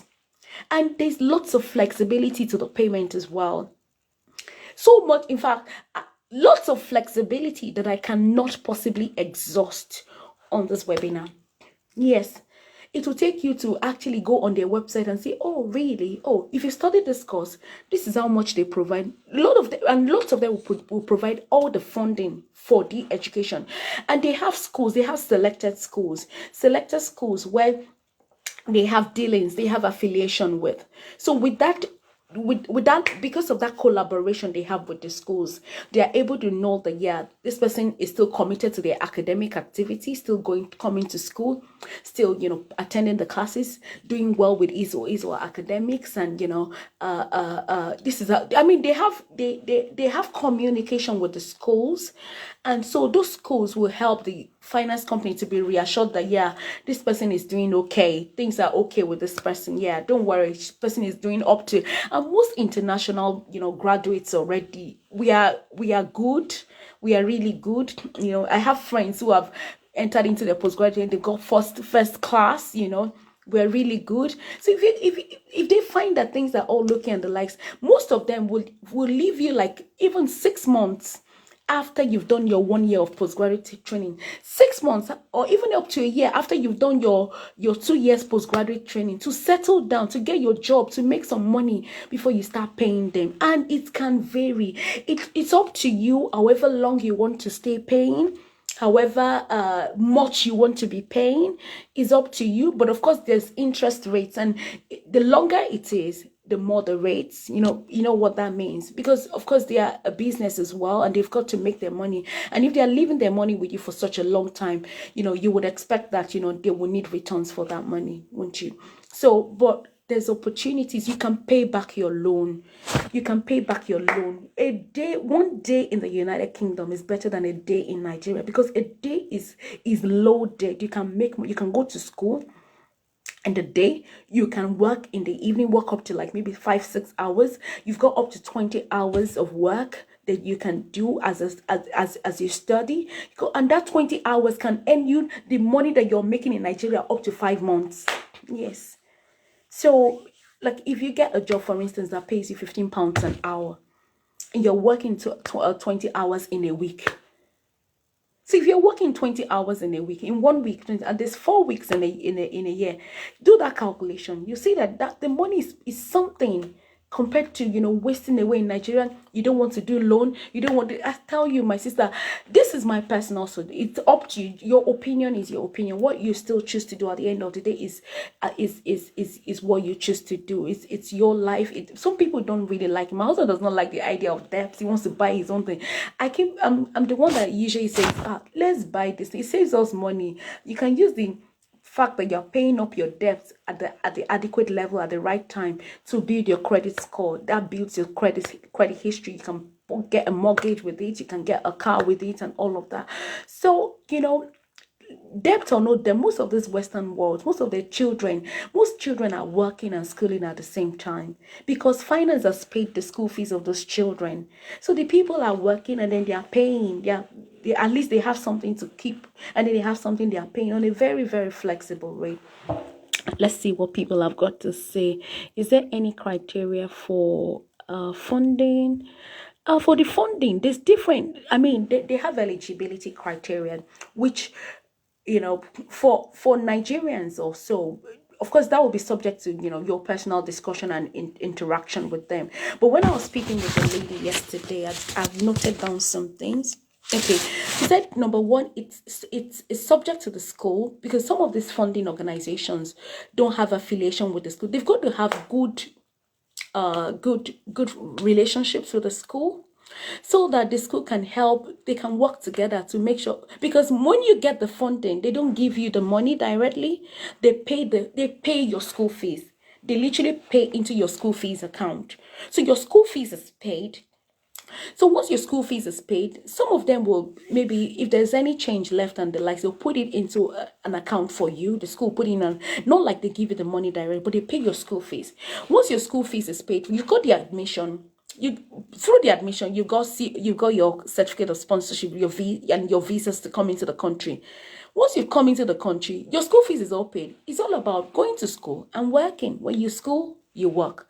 And then out of the money, you can determine, okay, how you intend to pay back. There's agreement, shared agreement between yourself and the funding organization, because they've paid your school fees now. So the school will only help them, the funding organization, to keep track, to tick the boxes. Yeah, this person is coming to school normal. Things, this person is okay at regularly attending school, not a truant, so that they know that, yeah, you're really doing something worthwhile with the money that they've invested into you. And they know that, yes, at least when you finish and when you graduate at the end of your 1 year, you get a good job. They give you some time to settle, and then you can start paying back. They are rest assured to be able to, to do that subsequently. Does that make sense? So eligibility criteria. So it's subject to the school. So they have dealings with different schools. There's some schools that don't accept it. So, the individuals who are coming into those schools are paying physical cash, £20,000, bam. So, but some of the schools, and there's lots of schools, I'll send you, don't worry, I'll get you the link, and then you can browse and see, okay, what schools would you like to go, which location. There's schools location in London. In fact, there's schools outside the UK. There's American schools, there's Canadian schools that this, finance, school loans, organization that they deal with. So, I think it will be something for you to, go through if you wish. Yeah. But in terms of paying back, you will be able to pay back. It will take years and years, but you will be able to pay back. Once you start doing full time, you can decide, oh, I want to be paying £500 per month. Once you start earning like maybe £22,000 or £3,000, you can decide, I want to start paying for it. And that will gradually shrink the loan and the amount, and before you know what is happening, you're done. You've got your citizenship, you got your stay, you have no limitations, you're just good. So that's that. And then you've got to apply. So based on the school, if you choose the required cost, the cost that you want, that they fund, next thing is to apply. And then afterwards, verification. I understand they have affiliations with Nigeria as well. They have like local offices in the different countries and different states and different countries. They have affiliation, and they can look into your bank account to see that this person has not borrowed any money, that they've not paid the bank back. They will need references as well. People who can stand in for you and all of that. So when your application is done and the likes you're applying for, you've made your application clear to them on their portal, they will do some verification, and then they do some loan matching and or more often than not, you get it. International people, and especially Nigerians who are poised, who want a better life, who are serious people, they tend to get these loans as well. So, Kenny, hi Kenny Quincy. I think certificate. Okay, she is a certified giver. Had a certificate in public health, social. Social medical worker, right? Don't know what that means, and other related. Okay, so you have certificates in all these fields, healthcare courses, but not core clean medical, not core medical student. I'm interested in relocating. Like I said, I've done lots of discussion in this regard, and I've even gone back and forth in sort of really consolidating these things, and this will be available on the link, Kenny, if that's okay. And I'll post that as soon as this live webinar is over, which I think, oh my gosh, I'm nearly out of time. I have less than 15 minutes to go. So yeah, I'll put all the links to the different hospitals, the links to what you need to do. And even if it means inquiries, because the thing is, we are not allowed to recruit on behalf of any organization. Recruitment agencies are no longer allowed, which is why I thought people think that recruitment agencies are no longer allowed to recruit, and then they just forget about it. Yeah, the application, there's no point applying. You go ahead and apply by yourself. That's what the website, the NHS employers website says, that they will only take application from people who are applying there, not through recruitment agencies. So if you apply by yourself, the hospitals, get you on their radar, and then you tick some boxes and the likes, and then they bring you in by themselves. They literally welcome you in from the airport. Yeah, I hope that happens, but that's what I saw on their website. They have a team who bring you, the flight team, people who pay your flight and sort out your en route from the airport right into the hospital, because you will get a hospital accommodation whilst you're in. Okay, so feel free, give me a thumbs up, give me your questions. I've only got like 15 minutes to go. So still talking about, yeah, I think there was something from Wumi. Wumi says, can you give the website to the school so that we can check for? Yeah, absolutely. I've got all that information. I'm going to give that to you. Where we come in as recruitment agencies is the area of funding. Okay, this aspect for non-healthcare workers, the area of funding, which if your school fees has been paid for, because the finance and student loan companies will only cater for your school fees. They'll only pay your school fees, and even at that, they don't give you the money. They pay the school fees directly, so they pay that off for you. But I know that, navigating in Nigeria, trying to go and get your transcript, trying to, maybe if you want to come with your family, come with your family, trying to, book a flight, trying to maybe go from back to your school. And, you need money and logistics to cover all that.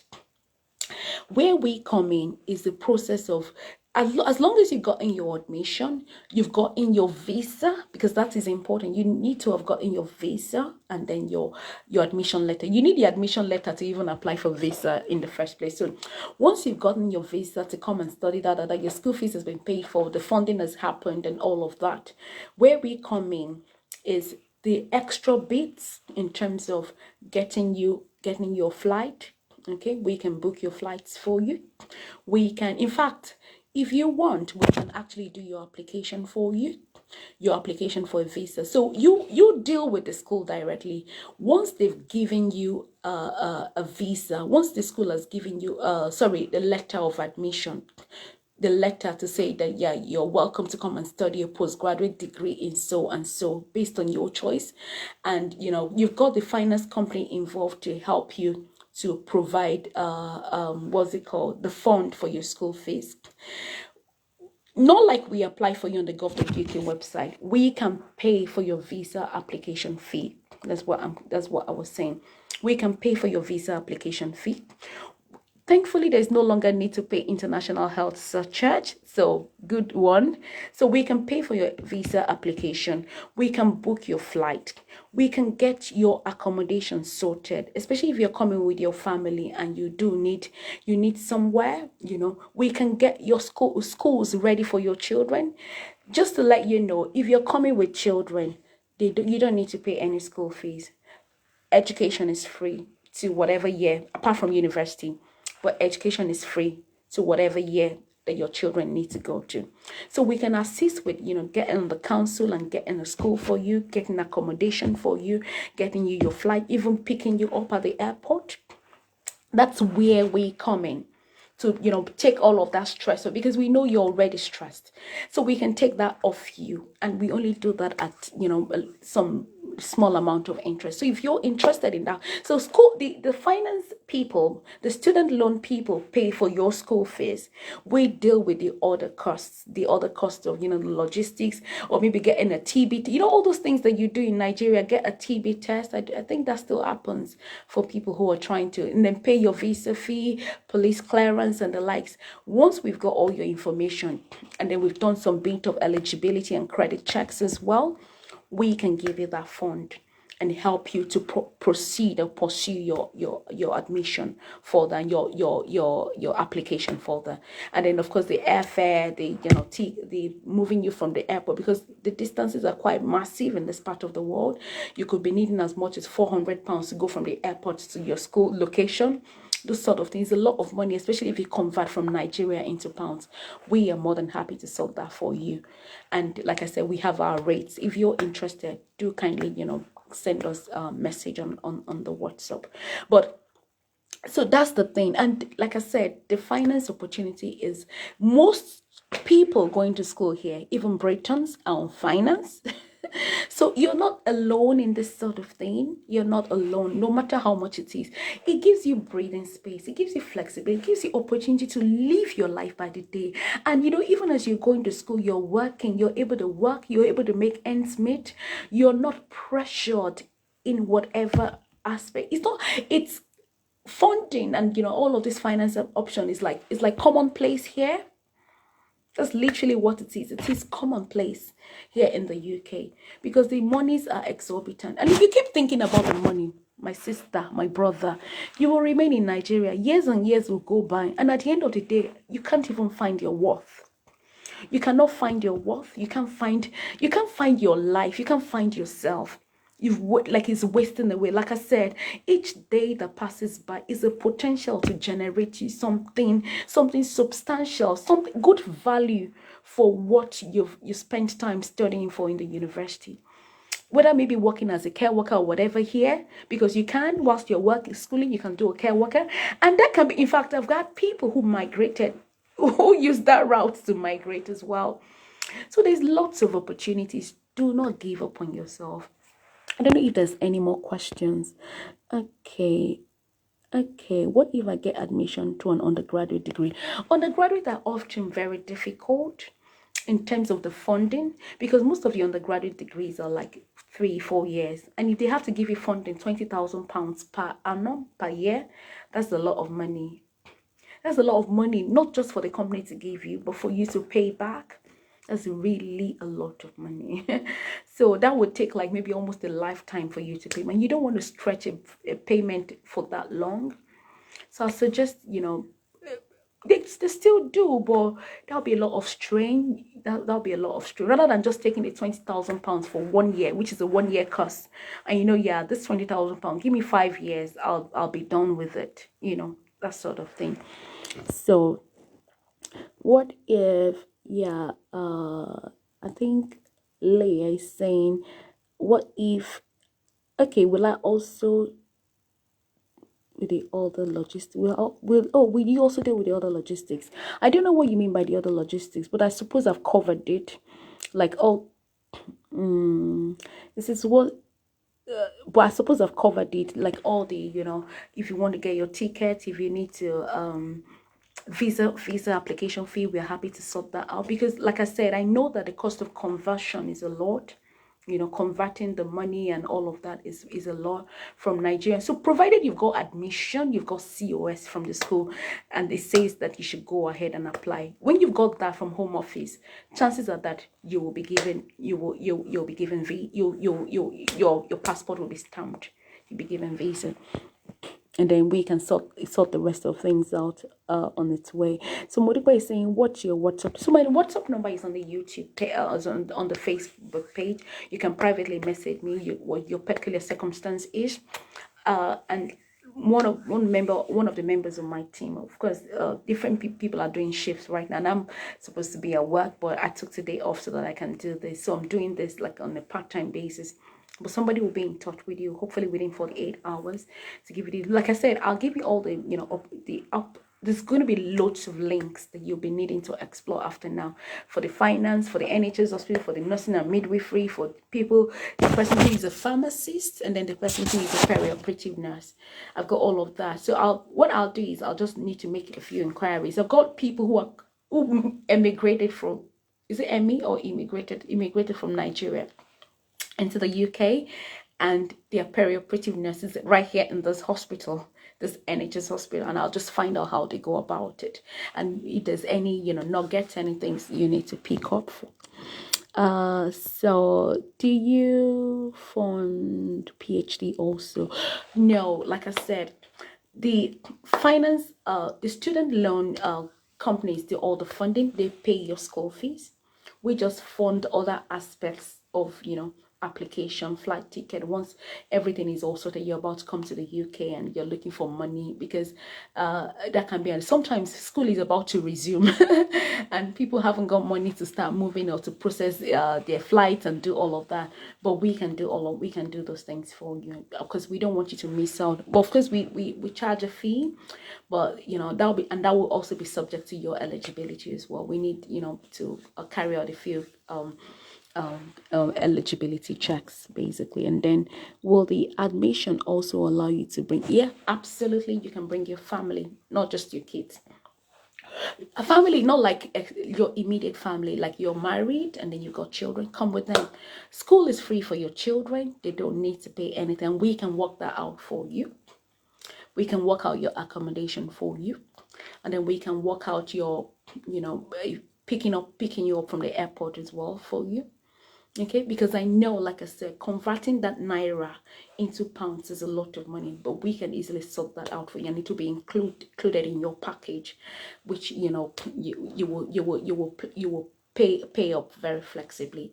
The reason this is coming is because the finance options, which are really good, only pay for your school fees, leaving the rest of the bills to yourself. So you've got lots of other things to cover up and to sort out, and things to make up basically.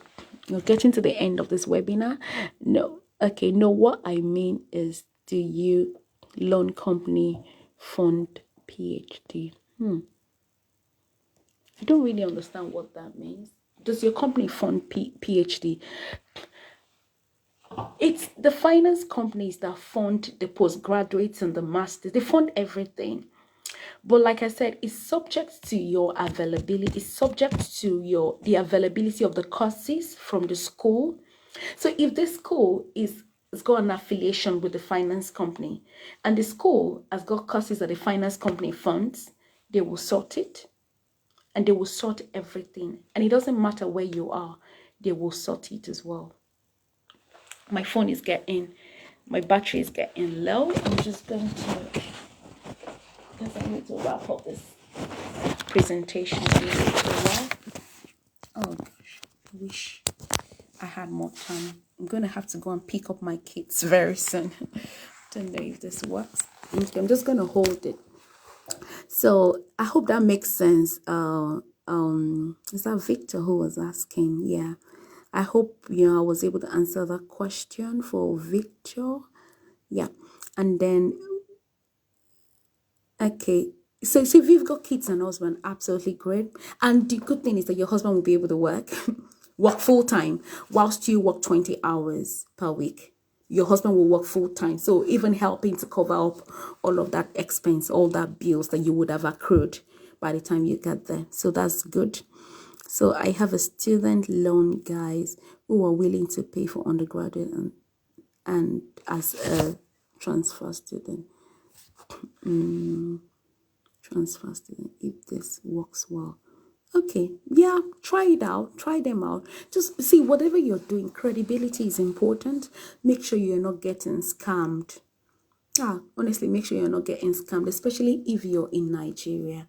Make sure you're not getting scammed. Do everything possible. Make sure you've looked at their reviews, you've looked on their website, you've seen that this thing is really genuine, and do your checks very well. Make sure that there's no butter, sugar and butter beneath. There's no whatever beneath the sugar and butter that you're hearing. But like I said, undergraduate courses are quite hard to get finance for, just because of the amount of money involved. And for instance, postgraduate courses, you're just paying maybe a bulk of like 15 or 20,000 pounds per annum, which is 1 year postgraduate course. We can imagine you paying the same bulk 3 times, 3 years or 4 years, depending on the course. Medicine is even, a no-go area. So, so just do your plan very well. Planning saves you a lot of mess. Okay. So do you loan recruitment healthcare workers? Do you loan for recruitment of healthcare workers? For the healthcare workers, your case is pretty much straightforward in the sense that the NHS sorts out everything. And I'll say it again, everything. The NHS sorts everything out. They'll support you through the whole process. I think at the end of the day, they might just deduct a very, very tiny amount from your salary, because you're coming to work for them. They will sort up to your flight, up to your family, up to your accommodation, for maybe like up to a few weeks of getting into the UK. They'll sort everything. In fact, what I know is, till you pass your OSCE, the objective structured clinical exams, when you passed it and you started working, that's when they hands off. But you're like their baby. They'll pick you up they'll do everything for you. I really hope that because that's what I read in each of their individual websites. I literally went into them and started reading. Wow, did they really do this? Well, that's great. And that's what I thought, you guys should definitely know about it. So they sort everything out for you, such that you're almost like debtless, almost like you're owing nothing by the time you're coming into the UK. So you don't worry, you're covered by the NHS hospitals. But the other people, that is there's equally the finance route, which is great. Because if I have people, who are willing to finance international students, people who are not in the UK, that is great. I found that out just this week. I was looking and looking. Most of the organizations I was seeing were within the UK. But when I found this international, and I actually literally put a call across to one of them, and she's like, yes, they fund from Nigeria. And I'm like, how long have you guys been in place? And I didn't know this. So they exist and they are real and they are genuine. They will conduct their checks, of course, and then determine if people are eligible before they go ahead to pay the school fees for that individual. I'm hoping that makes sense. Okay, so Victor's saying thank you, you're welcome with me. Yeah, good to hear this information. And I'm just hearing the school sponsors. Let me see, school sponsors for me. Sorry, just hearing the school sponsor for the first time. Yeah. So that happens definitely. So they will sort things out for you. So life is pretty much easier here.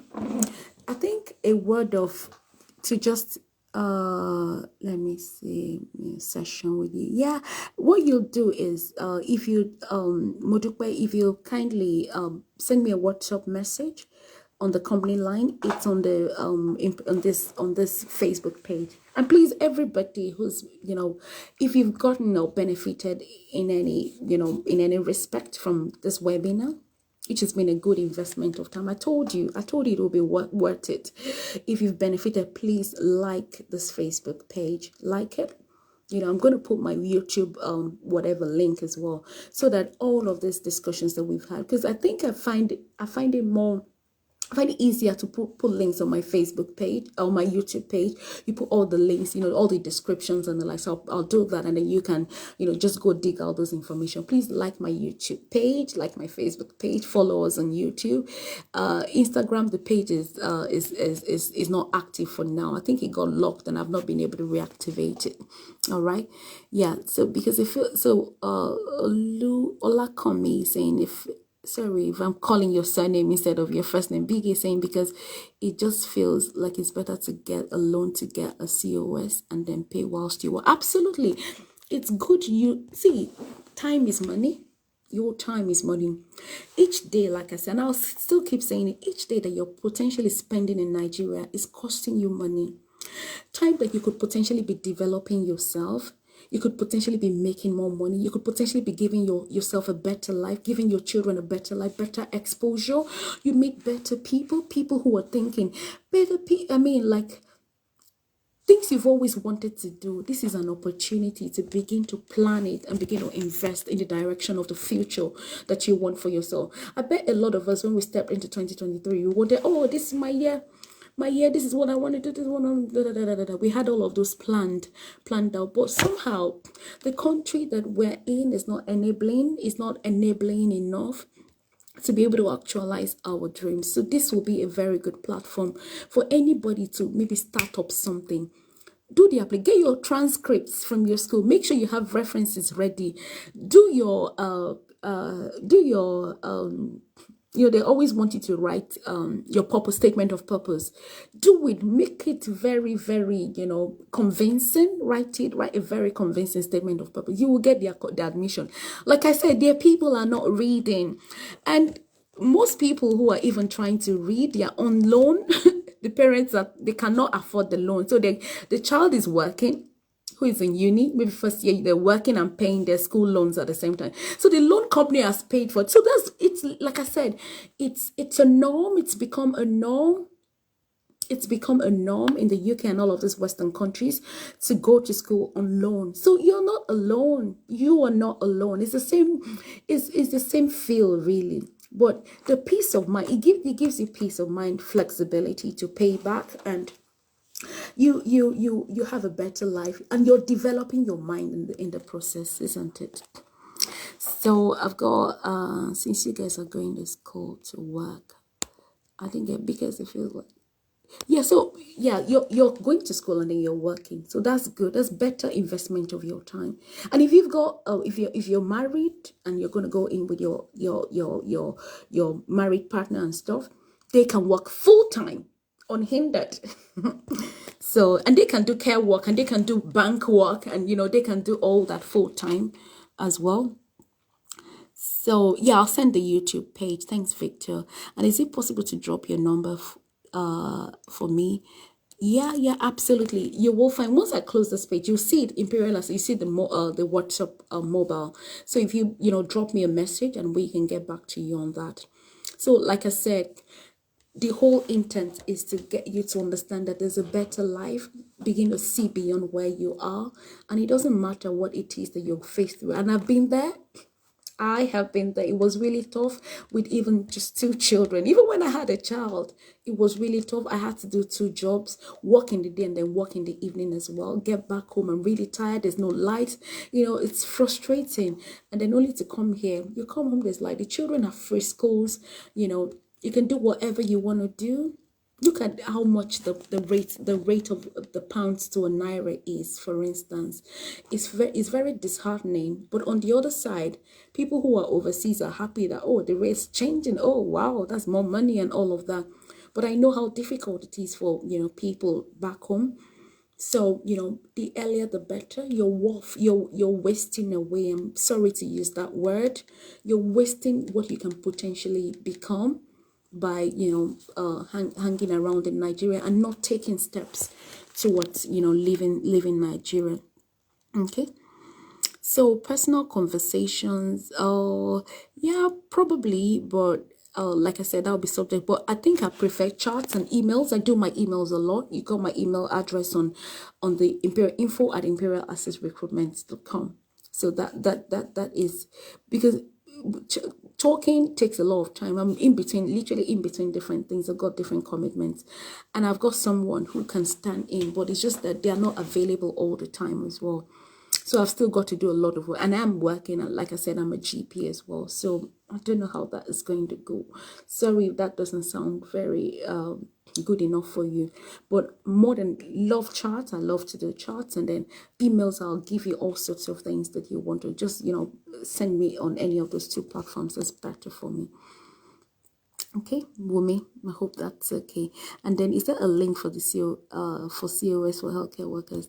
Yeah, so I'm going to send the NHS hospitals and their links, and how you can, they have, when you click on the link, you have their website, and then you have their international recruitment team to send emails to, and to sort of tell them your status, tell them where you are at on your training, in your mouse in the training that you as a nurse or as a healthcare assistant, and they are happy to advise and tell you what it is you need to do, or are you registered. They'll find out where you are, and then they'll find out where you want to go and how they can help you. There's lots of support. Oh, wow. Lovely, woman. Thank you. So, yeah, there's lots of support. There's lots of support. I really hope this has been, worth the while for your time and for your data. And, time is money. Time is money. When you come into this country, that's when you will really know the true value of your time. So when you get to know the true value of your money, of your time, and of your worth as well. Okay.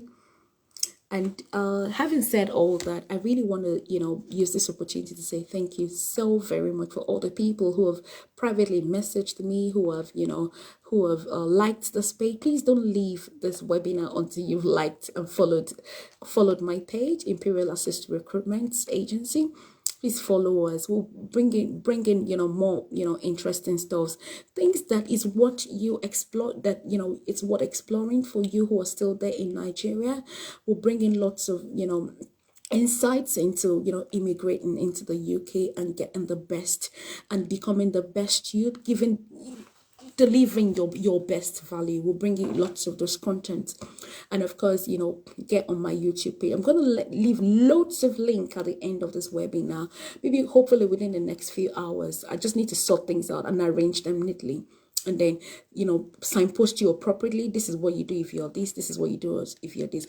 And I can't remember who it is for the pharmacist, and then for the perioperative nurse, I will be sure to get back to you. Okay, I've noted you down, and then all your inquiry lines and the likes. I'm really happy you could join me. I'm happy you could join me. I'm happy for the interaction that I've got the engagements on this webinar.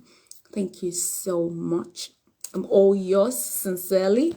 Till we see you again, be good and start planning, start making calculated steps. Start something. Take a step each day towards becoming the person you really want to be.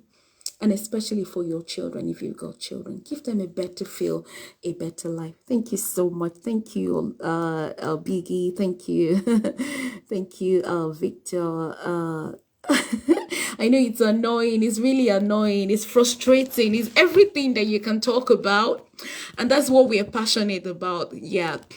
Yeah, we're more than we're more than happy to help you through, because we had help when I was coming into the UK. The recruitment agencies were working then, but now it's all by yourself.